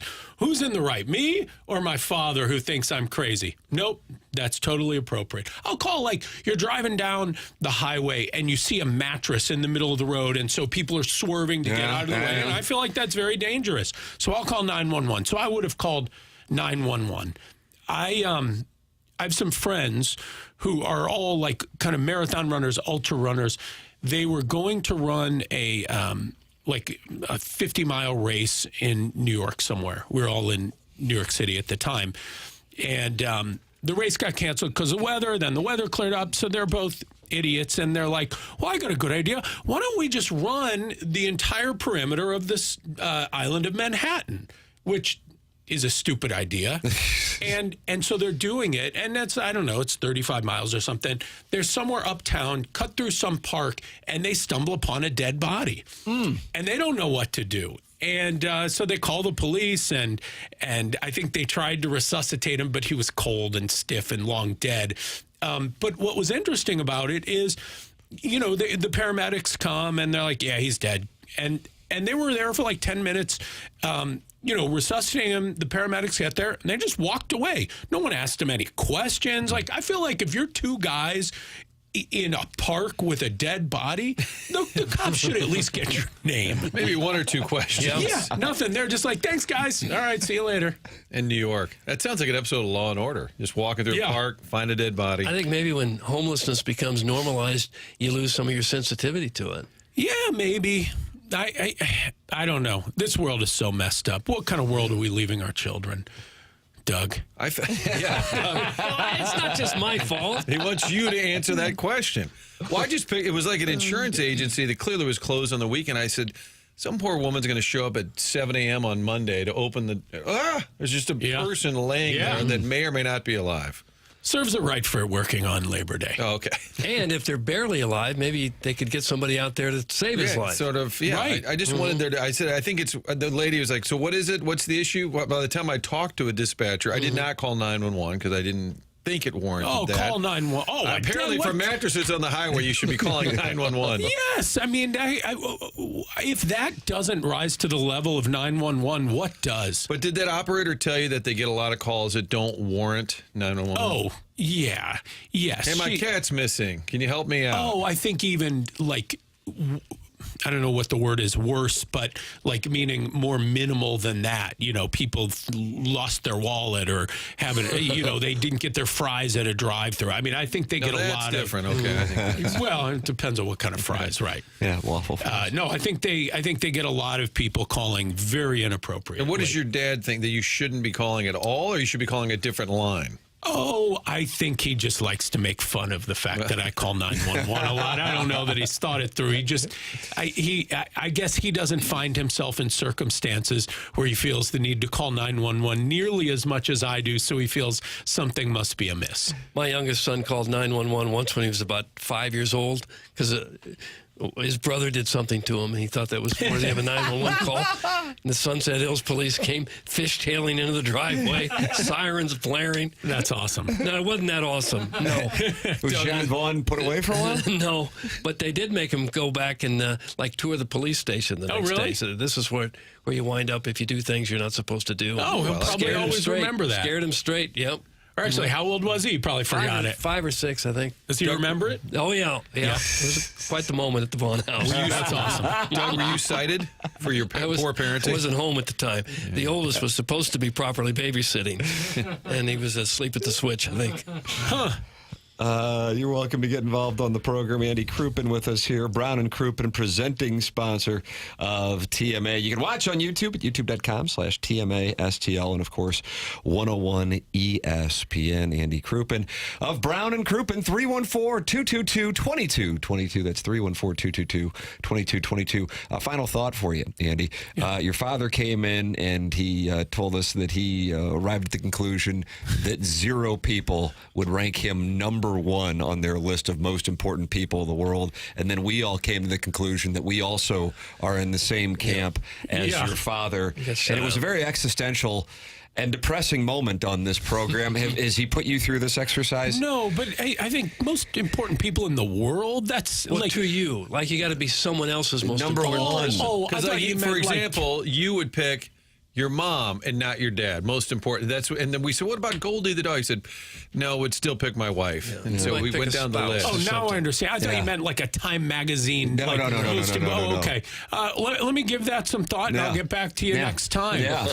It'll lift your spirits. Because then you think about your kids. It's like, they'd pick my wife. Mom. Yeah, see? Exactly. See? We're all zeros in here is what we've decided. A lot of zeros. A whole room full of zeros. You don't find yourself in a room full of zeros too often. If you're in sports talk radio, you do. Race to the bottom. Andy, always good to talk it over with you. Thank you so much for coming in. Thanks for having me. That's Andy Crouppen, Brown and Crouppen, presenting sponsor of TMA on 101 ESPN and the TMA STL YouTube channel.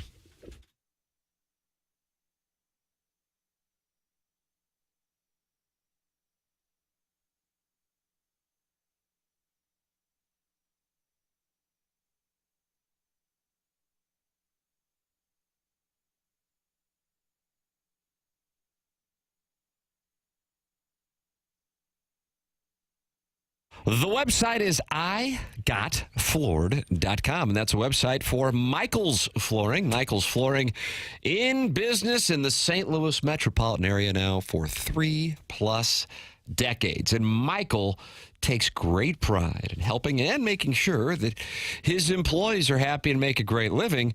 And that then is transferred to the customers. There's a reason he's continued to grow through the 31 years. Employees love working for him as they feel like family, and he makes sure they're taken care of. And then this rubs off to the families buying the product as they make sure they have the best interests of the buyers at heart. They have it all, but carpet is awesome, and it is back in style.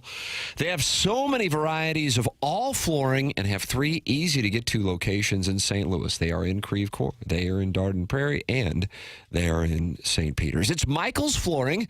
Come see why people are loving getting floored by Michael, and make sure you visit igotfloored.com.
so good.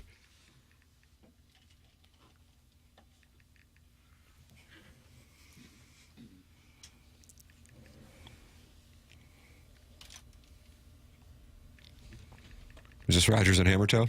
Mm-mm. Only Steve the young. Perry. You better believe it. What are you doing here? This must be Steve Perry's 75th birthday. No, is this Vision Quest This is soundtrack? the end credit of Vision Quest. So you have? Are you going to do a movie boy on Vision Quest? Probably not. Yikes! Not a lot Big miss. Not a lot of Thank you, wrestling. Martin. Not a lot of wrestling movies in my. What about the wrestler with the great Mickey Rourke, who will join us in studio Wednesday? Not a fan, although that would be about 9.5 weeks. That would be topical because Angel Heart. Darren Aronofsky, who made The Wrestler, just came out with a movie on Friday. So I guess I could do that, but I don't like The Wrestler, and I also really don't like Mickey Rourke. So whoa, yikes! Well, late Diner? period, late No, period his Mickey early Rourke. stuff. I like Diner. Seems like kind of a strange man. Yes, very much so. Late period Rourke, I'm out. What was the late period Rourke?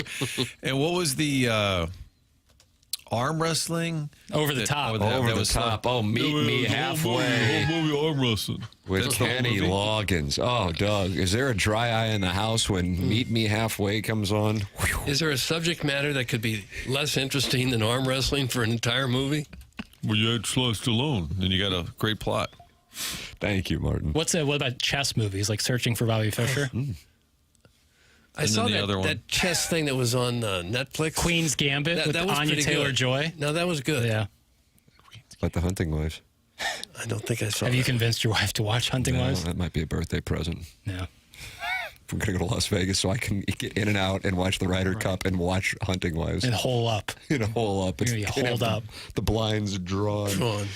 This year, Blues and Brews is only a couple of weeks away. Coming up on Friday, September 19th at the Anheuser-Busch Brewery. Get fired up for the blues season at this outdoor street party featuring live music from Grammy-nominated trio, the band Perry, plus appearances by blues players and alumni, food trucks, on-stage festivities hosted by 101 ESPN's Chris Kerber and Joey Vitale, and more.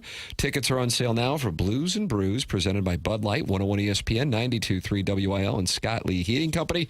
Find all the details at 101ESPN.com. They are not happy in the Michelob Ultra YouTube chat about Larry Nickel not being on. Oh, he texted me earlier. Was it a sassy little text? No, it was really folksy. Well, he was just. I'll read it verbatim. Sorry, I haven't been calling in the past few weeks. End text.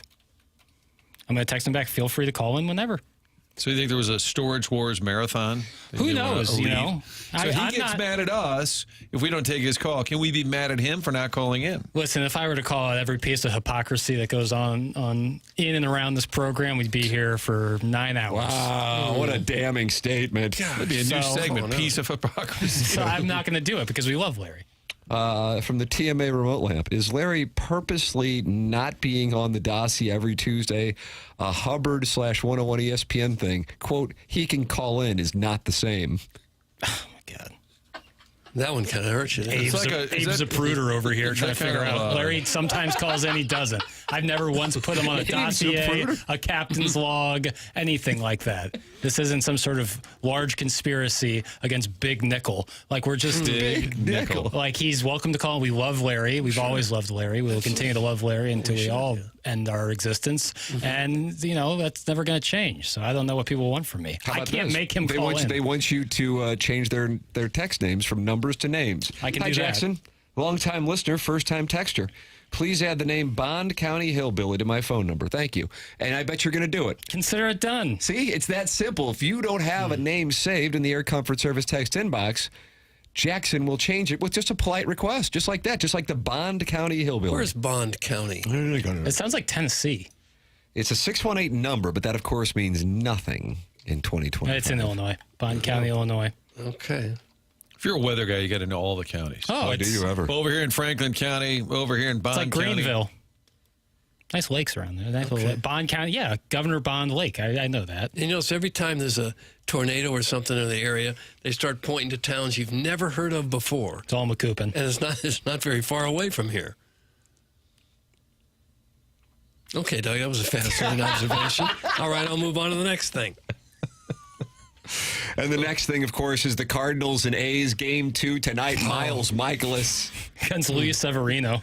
Every time we think there's a potential for another record low crowd, another game pops up. Another game pops up. Regenerates. This one could do it. Do you think this could be the record setter tonight? Tuesday night against the A's? Yeah.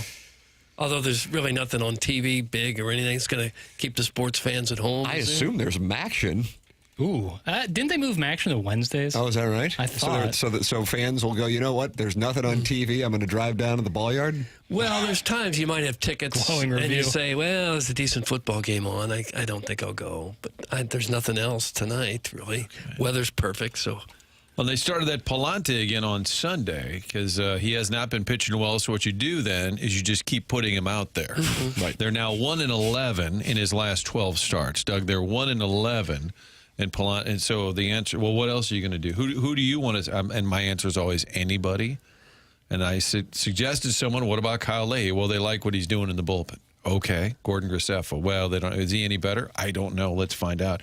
Quinn Matthews can't call him up, of course, because he might be good, so you can't call him up. Makes too much sense. McGreevy, who now gives you winning starts. Oh, okay, we waited with him. I don't understand how Fetty can just be awful. Well, we'll just keep putting him out there. Palante can't win a game. Just keep putting him out there. Did you don't see get it. That stat that was floated out there last week, I think maybe Bernie Miklasz had it. They said any game that are not being started by Fetty, Palante, and Michaelis, all other Cardinal games this year, the Cardinals had the best record in the major leagues. Best winning percentage. You just take those three away. Yes. It's a pretty damning stat. Yes, it's unbelievable. And honestly, try anything. Jackson's always saying they need more catchers. Jimmy Crooks was added over the weekend. And all he did was rake. Went yard. You wanted another catcher. You got it. The proof is so in the pudding. Why wouldn't you at least start to get a head start on next year by looking at some guys? Give They're them a only little 6.5 taste of the back big of the leagues. wild card. A daddy likey. God. It's unbelievable. Just, I mean, if anything, just stop doing the same thing. They did it at the beginning of the year with Fernandez. He wasn't very good. Well, just keep using him in high leverage situations. Fetty's terrible. Just keep using him. Palante can't win. Just keep using him. I don't get it. And then you look around and it's like, God bless Garrett Sampson, but he's still here. And are we working towards 2026 or are we not? Sampson. What is his name? Hampson, Sampson, whatever. I'm eating chicken wings on the potty. He's so good looking. What a cute boy. It must mean they don't like much of Game's post-game show. That one's like creeps me out. I'm going to play it one more time. He's so good looking. What a cute boy. Yeah, I didn't need to hear that. Really, that's a guy from like the Northeast doing a Southern accent about an attractive Missouri quarterback, I believe. that guy probably had an important meeting the next day that he was going to, but he left And that voice. bothered you. What about the fact that there's a chance he's a parent? Oh, I would almost guarantee he's a parent. I don't know. A lot of incels out there. It's true. Martin, there's a chance that tomorrow night's Cardinal game could set the record.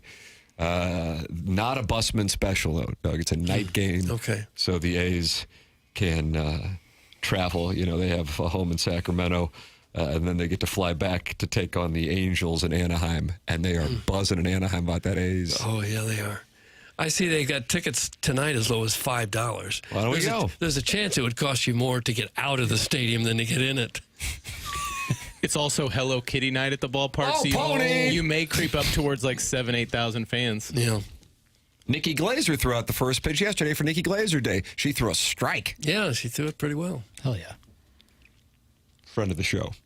23 games left, I believe, this season. Martin, am I going to cover my over? Well, you need 8 more or 9 more? They got 9 more? 68 wins now. So you need 9 more wins? I do, Jackson. 23 games left. I mean, that would 6.5. That would be about their winning percentage. So you to this need point. 9? Yeah. It's going to be tight. 9 and It's going to be a 14. sweat. I think my White Sox are bringing me home, though. They're sitting at 50 wins, and I only need 3 more. You think the Cardinals' live number would be probably just about what it was before the season started. They got some tough. They're going to play some playoff teams. They apparently have like the hardest schedule remaining. Yeah, Seattle, Milwaukee twice, Cincinnati, the Cubs 3. But they played almost a whole season, and they're 3 under. You got to think they could give you a 10-13 finish here. Thank you. That would be consistent with their winning percentage for all year, right? Thank you. Yeah. You guys are such haters. This squad can go 9-14, 10-13. Yeah. Come on. Doug, you want a long shot play to win the World Series at plus 20,000? Sure. San Francisco Giants. Well, that would be a long shot play because they're probably not even going to get in the playoffs. That's why we're getting plus 20,000. Okay. Get in while you can. They're 5 out of the wild card. And oddly, they're plus 20,000 to win the National League. Same number as to win the World Series. I don't follow it. All I know is the Tam Avenue Capital Partners allocated what's left of our funds. Well, they have another cash call coming up, by the way, if you're an investor. Heads up.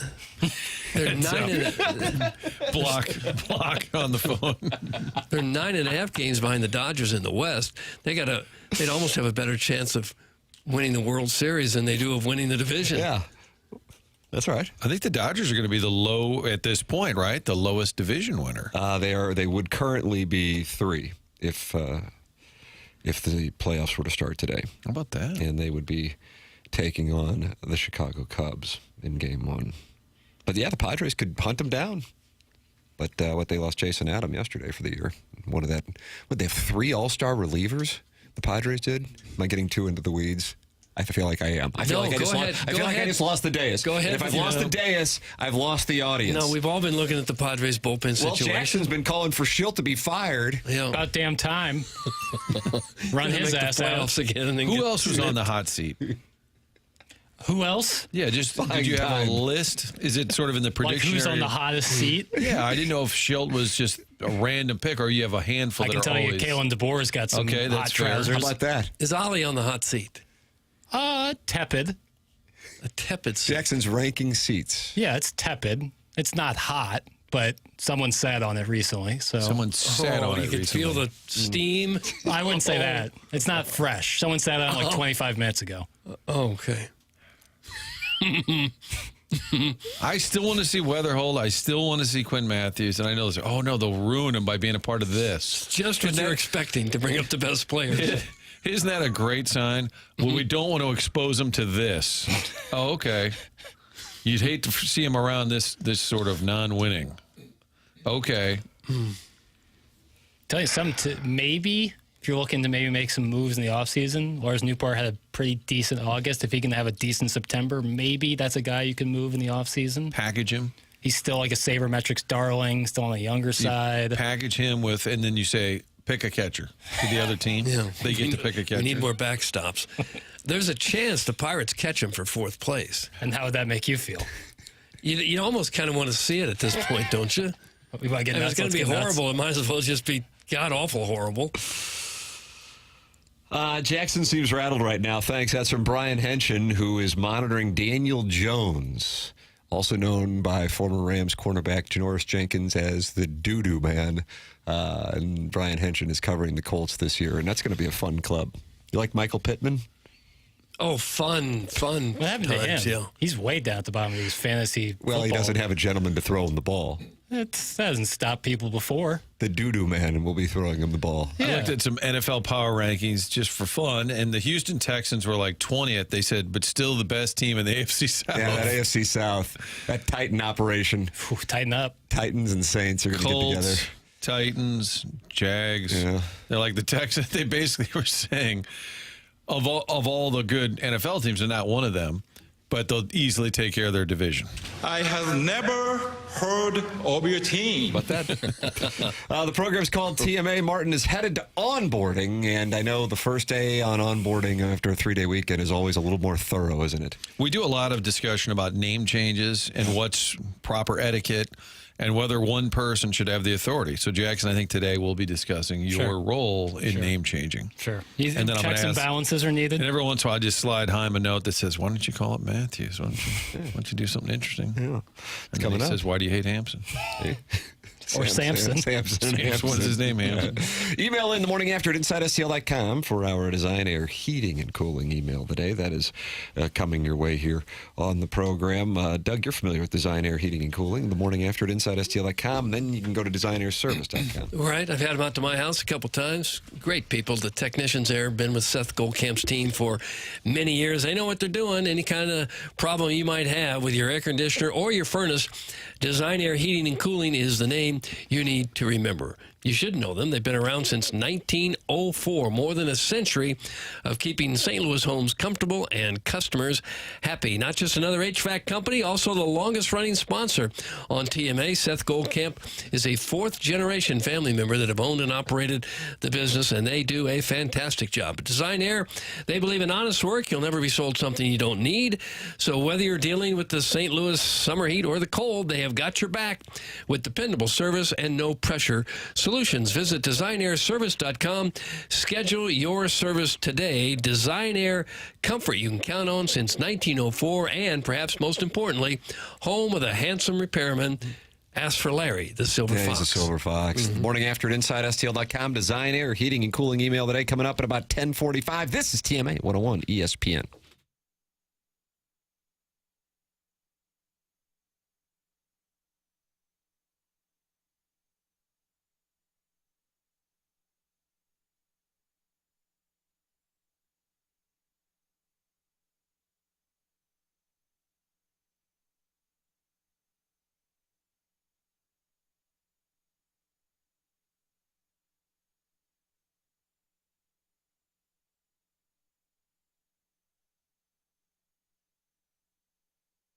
Mortgage loans can get complicated, but Together Credit Union will help you throughout the entire process. They do all of it here in-house. Everything's done in St. Louis. That Together Credit Union experienced team handles the underwriting, the servicing. Everything is done right here in St. Louis. And they have the specialty loans like the Community Contributor Mortgage. That's for teachers, firefighters, healthcare, emergency medical professionals, even more. Benefits include low down payment, lower interest rates, and no private mortgage insurance requirements. All of that at togethercu.org. Find out more about this cool program for community contributors. Get a mortgage specified for you, teachers, firefighters, healthcare, and emergency medical professionals. All of it done here in St. Louis. Together Credit Union is your hometown home loan provider. Find out those rates, more information at togethercu.org. Stop by and see them. 14 branches around town for Together Credit Union. Get those rates, terms, details, all of it. Together Credit Union, equal housing lender, federally insured by NCUA.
This is Jackson with a Sports Center update driven by Johnny Londoff Chevrolet and Johnny Londoff Autoplex. Bill Belichick starts his college football era with the North Carolina Tar Heels. Last night they fell to Sonny Dykes and the TCU Horned Frogs by the final score of 48-14. North Carolina will try to get to 1-1 next week as they take on Charlotte. That was another Sports Center update driven by Johnny Londoff Chevrolet and Johnny Londoff Autoplex. See them at londoff.com. Chevy, together we drive. Are you kidding me?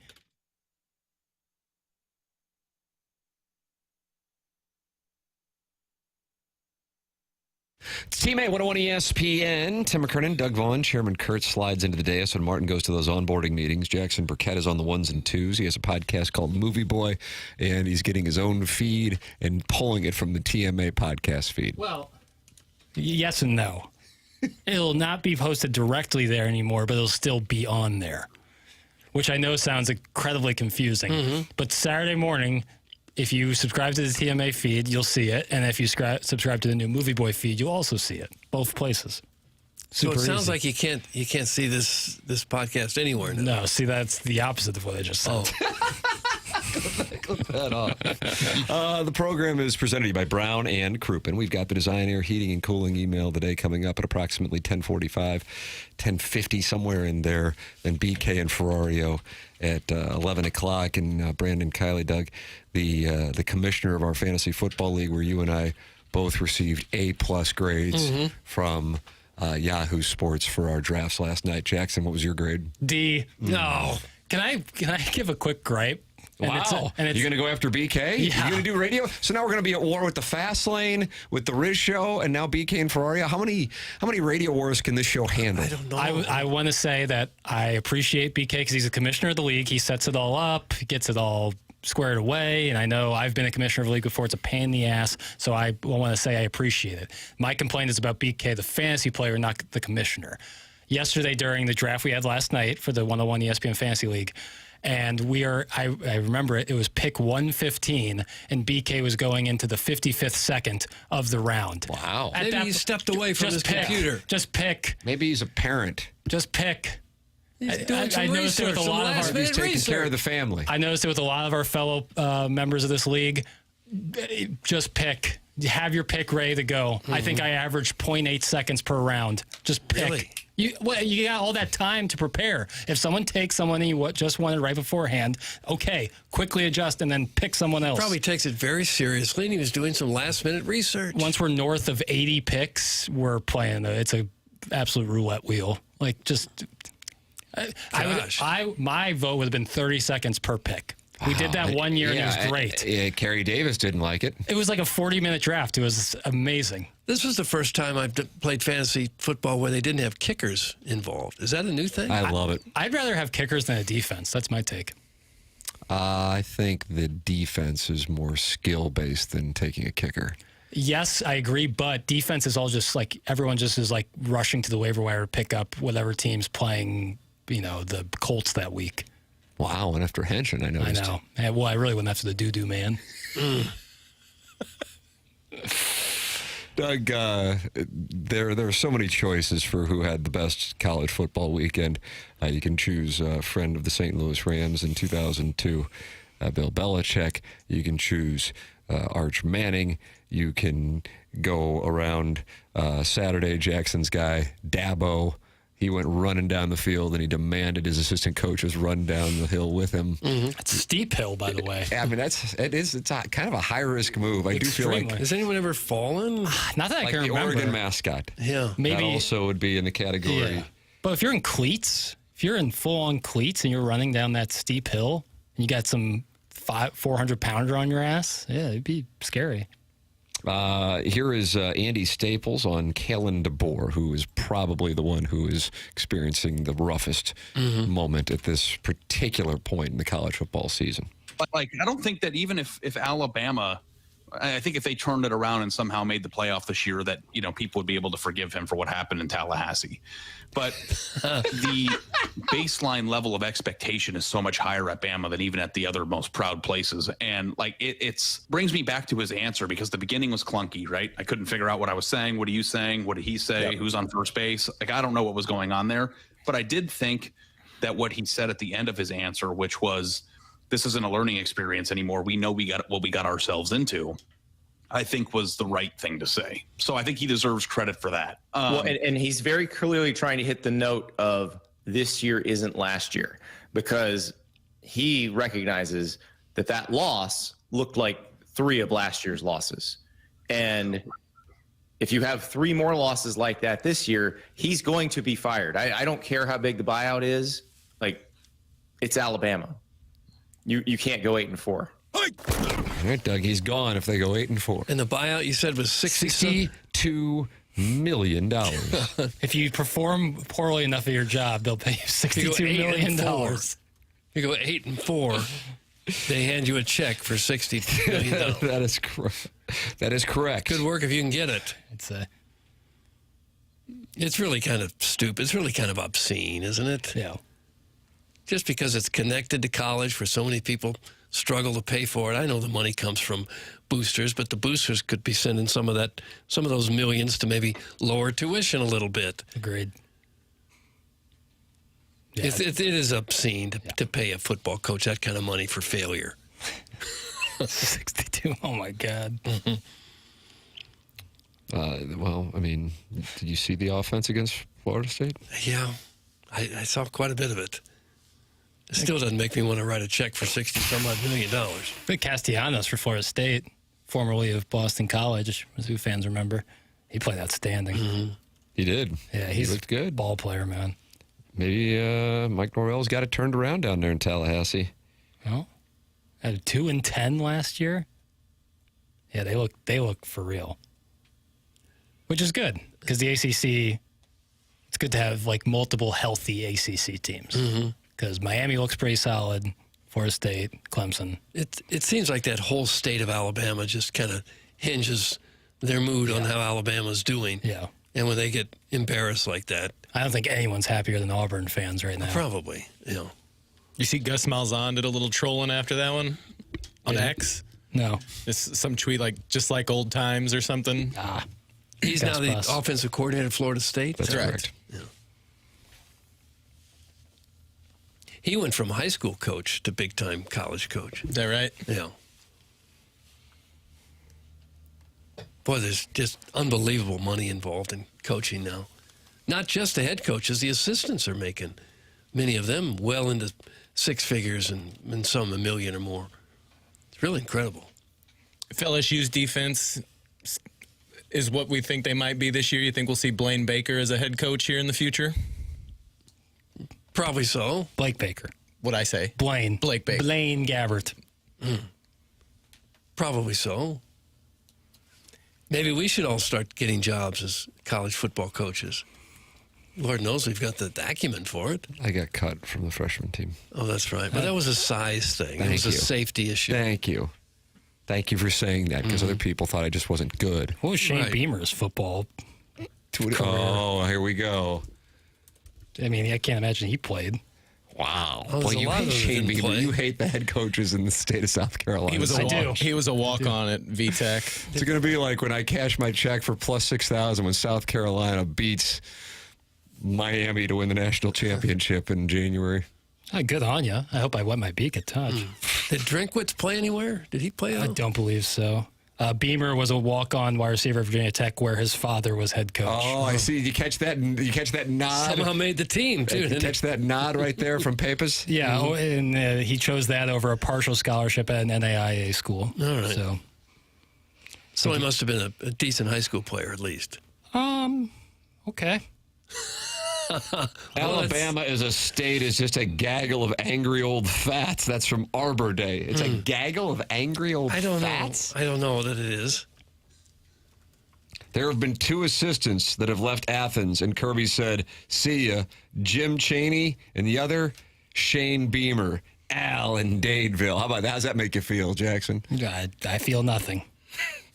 Am I supposed to feel something? Alabama, it's like the upper deck at Busch Stadium, only a state. Damn. God, Doug. That's from Arbor Day, the two-time texter of the year. You are welcome to participate in the program. Texting and Air Comfort Service text inbox 314-399-9646. YouTube chat is youtube.com/TMASTL. And then you got the Design, Air, Heating, and Cooling email today, the morning after at InsideSTL.com. It's TMA, presented to you by Brown and Crouppen on 101 ESPN.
Saturday's wearing a black and gold. 62,000 strong, take hold. Mizzou is coming to play. When we on your turf, you better pray. Yo, yo, yo, yo, you don't mess with our boy Bo. Yo, yo, yo, yo, yo, yo, yo, yo, yo, yo. Gonna kick some ass. Let's go. Hard not to be fired up when you hear this.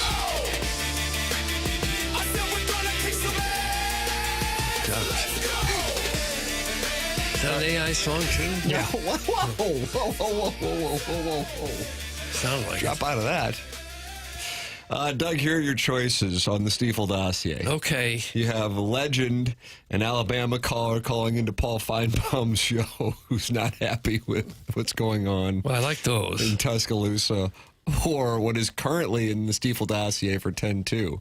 Hey. Ooh. Yeah, no. I like the Caitlin Clark logo. I really do. No.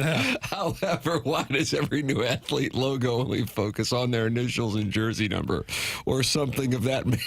Yeah. Well, I agree with towards the Alabama my call. own take on that, but I read that was last week's news. Just gonna get rid of that one. How about the Sometimes Alabama the jewel of the dossier is what is left over in the dossier. Yeah, it's like the back of the fridge. There's another good question down at the Rogue bottom truffle. of 10-2, too. I don't think What's your favorite non-Christmas holiday Ooh, movie? a great question. Non-Christmas holiday movie. Groundhog Day. Hocus Pocus? Yeah, P, T's, and A's. P's, T's, and A's. Gosh. Yeah. I don't know that I could come up with a lot. Okay. Born on the 4th of July? There you go. Although the title is a little misleading. Yeah, it didn't have a lot to do with the 4th of July. All right, Doug, you wanted to hear from legend, even though Jackson had that Caitlin Clark logo take. It's all CC, TB12. We can get more creative. This is legend. This is he's the Tiger Terry of Paul Finebaum. Oh, good. Okay. This is a football nightmare, brother. I mean, it's clear this guy is just a substitute teacher that's got no control over the class whatsoever, Paul. This guy's got no control of this program. It's all lip service, brother. It's all lip service. It was bad enough that I had to go on Maury Povich last year before the nation and say that Vandy was my daddy. That was bad as friggin' enough. But now there's a part 2 to Legends football nightmare. I just got my ass run over by the Gus bus. The friggin' Gus bus just ran my ass over. I guess it's true what they say, Paul.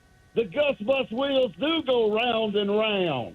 I've never seen a team more softer, more pathetic in all my life. Doug, that's legend. And he got run over by the Gus bus. Mm-hmm. Do you prefer Legend or Roll Tide Willie as your favorite Alabama?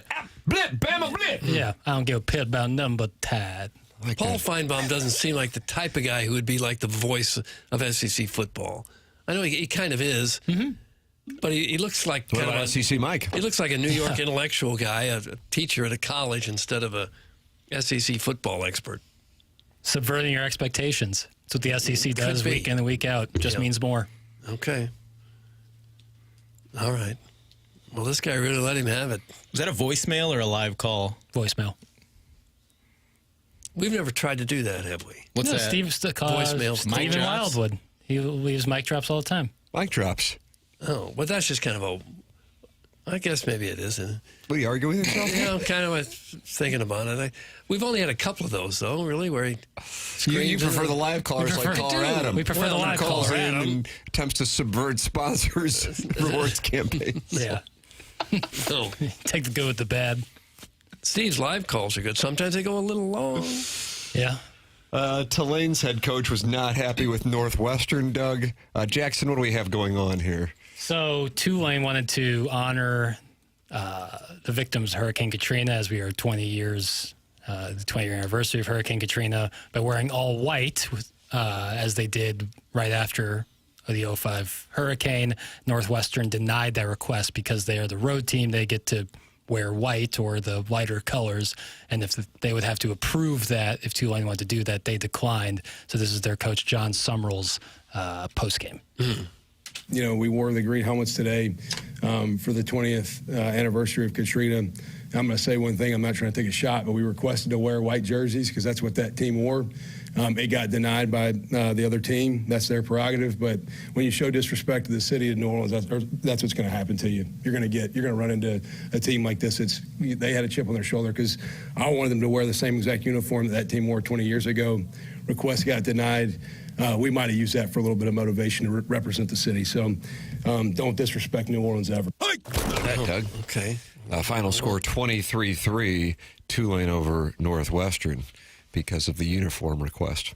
It is kind of a Bush League move on Northwestern to not allow them to do that, though. What difference would it have made to Northwestern had they worn the dark uniforms? I have the Northwestern coach's response. It's too long. Never mind. Well, how about just a little of it? All right, I'll play it. Whatever. In the interest of fair play. Right. Sure. No, it was all right. Whatever. The second that I heard about his comments post game, I immediately tracked down John's number and gave him a call. Left him a message. He texted me back later Saturday night.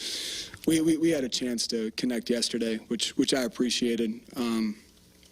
Caught me off guard, but I understand where he's coming from. I thought he did a great job of utilizing that to really motivate his team. They played inspired football.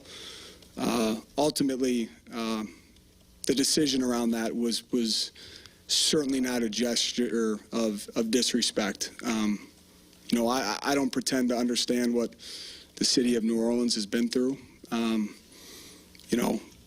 but what I can tell you is that this university, myself, have a tremendous amount of respect for the impact that Hurricane Katrina had on New Orleans and that region. I had an opportunity to see it firsthand. I mean, May of 2006, myself and 20 of my teammates and coaches got in, vans and drove down to New Orleans and spent a week, mucking houses and just trying to do our small part and trying to help that community. It was, seeing it firsthand, it was devastating.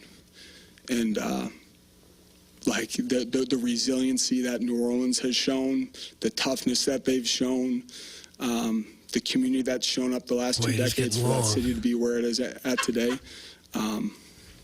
No, all right. Certainly not. Okay. That was your answer. Hope you enjoyed it. David Braun. No, that's Dan and Susan Jones' family head football coach, David Braun.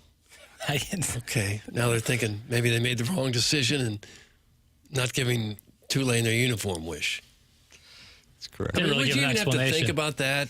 If some school came to you like that with that kind of reason, it's an emotional week for us, emotional anniversary. Do you mind if we wear these uniforms? And you're going to say no. So if Lance Leopold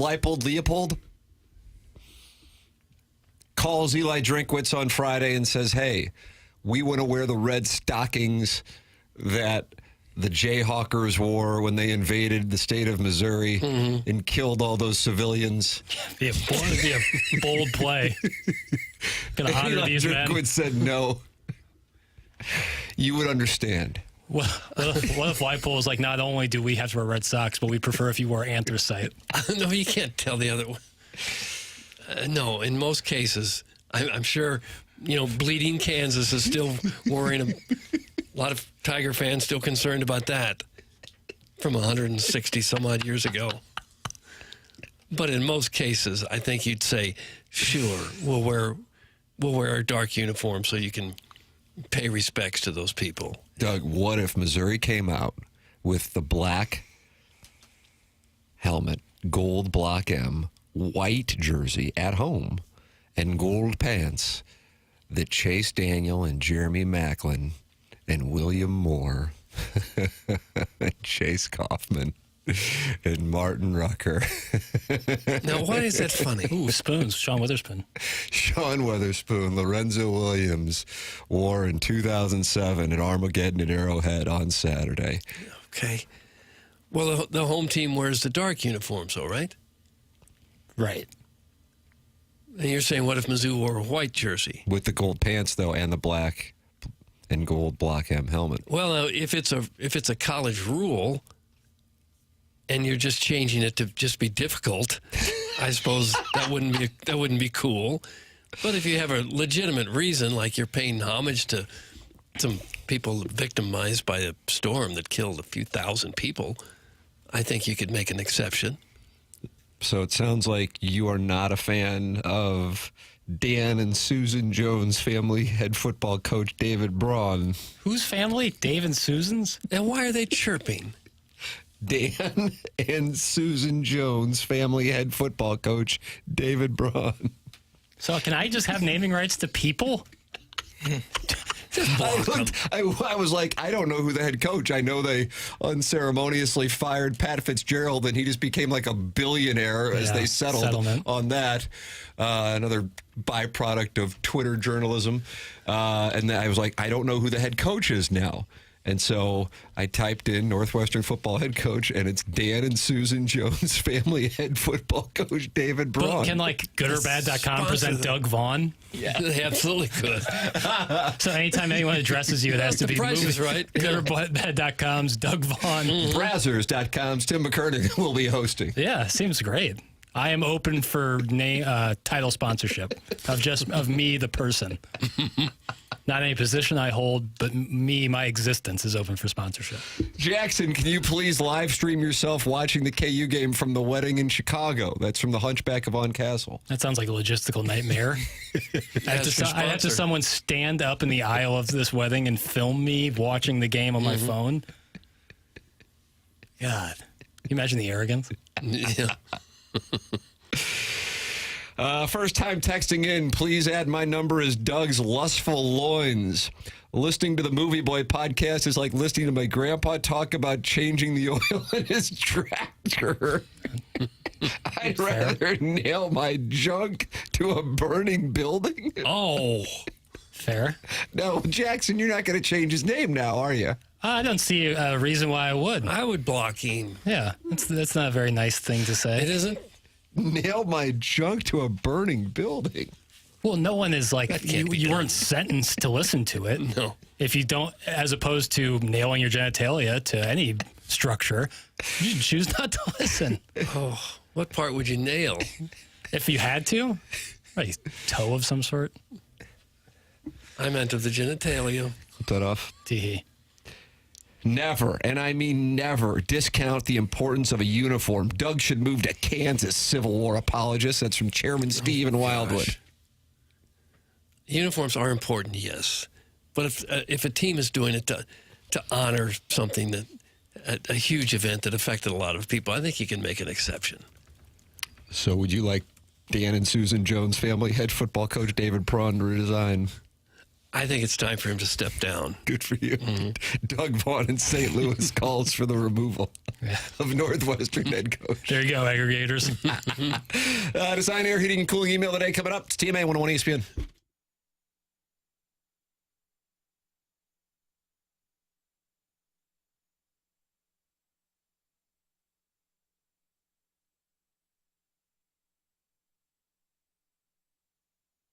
Hey, this is Tim McKernan. Right now, buy 2 windows, get 2 free, and you'll pay no interest over 5 whole years with Universal Windows Direct. You can call them at 314-334-2522 or go to universalwindowsdirect.com. It's Universal Windows Direct. They have that super spacer technology.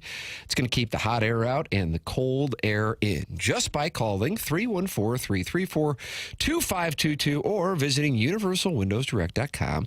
You can schedule your free in-home estimate. Make sure you mention Universal Windows Direct and say, hey, I'd like to get 2 windows and get 2 free. No limit on how many windows to purchase. You can pay 0 interest over 5 years. That's the super spacer technology that is energy efficient and built to keep cool air in and hot air out. Once you feel the difference, you'll be saying what I say. I love my windows.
CMA 101 ESPN. Got the Design, Air, Heating, and Cooling email today coming up here in a matter of moments. New month, Doug.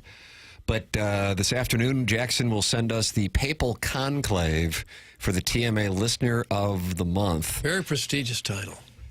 I kind of think a lady's going to win just based on the number of female listeners we now have. Strong chance. Yeah. We will have that announcement tomorrow. We announced that the Lemmings Open, presented by Michelob Ultra, is coming up in the 8 o'clock hour. We announced that. It'll be Friday, October 3rd at Oak Valley Golf Course and Resort, brought to you by Michelob Ultra. Get your foursome together to join me, Martin, Doug, and Jackson for a day out on the course. And that's going to include breakfast from Donut Drive and lunch from Lion's Choice, an after party with food from Small Sliders and all your Michelob Ultra beer and seltzers. Registration opens this Friday morning at 8 a.m. with a portion of the proceeds benefiting Birdies for Bipolar. Learn more about the Lemmings Open at 101ESPN.com. Design, Air, Heating, and Cooling email today. Next is CMA 101 ESPN.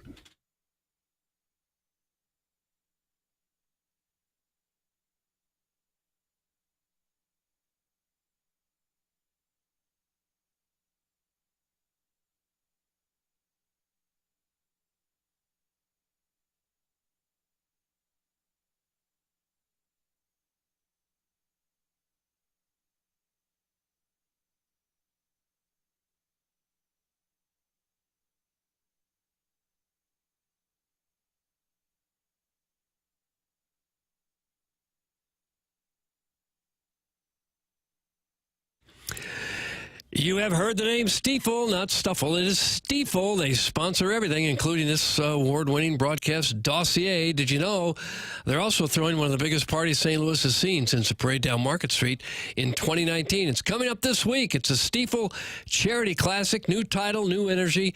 It's all going down September 4th through the 7th. That's Thursday through Sunday of this week at Norwood Hills Country Club, where golf legends from the PGA Tour champions will square off. Also, there is a concert. OAR is performing live at the Friday night community concert presented by CarShield. That's right, Other Revolution is bringing the good vibes. Friday tickets cost $50. Golf and OAR are included. These bad boys selling faster than a Friday foursome at the Dotem. And kids 16 and under, active military, veterans, and first responders, you are all in free. So, again, that is Stiefel, S-T-I-F-E-L, Stiefel Charity Classic.com. It's coming up this week, Thursday through Sunday. We will see you there.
This is Jackson, the Sports Center update driven by Johnny Londoff Chevrolet and Johnny Londoff Autoplex. Cardinals A's tonight, 6:45 p.m. Miles Michaelis on the mound. That was another Sports Center update driven by Johnny Londoff Chevrolet and Johnny Londoff Autoplex. See them at londoff.com. Chevy, together we drive. Are you kidding me?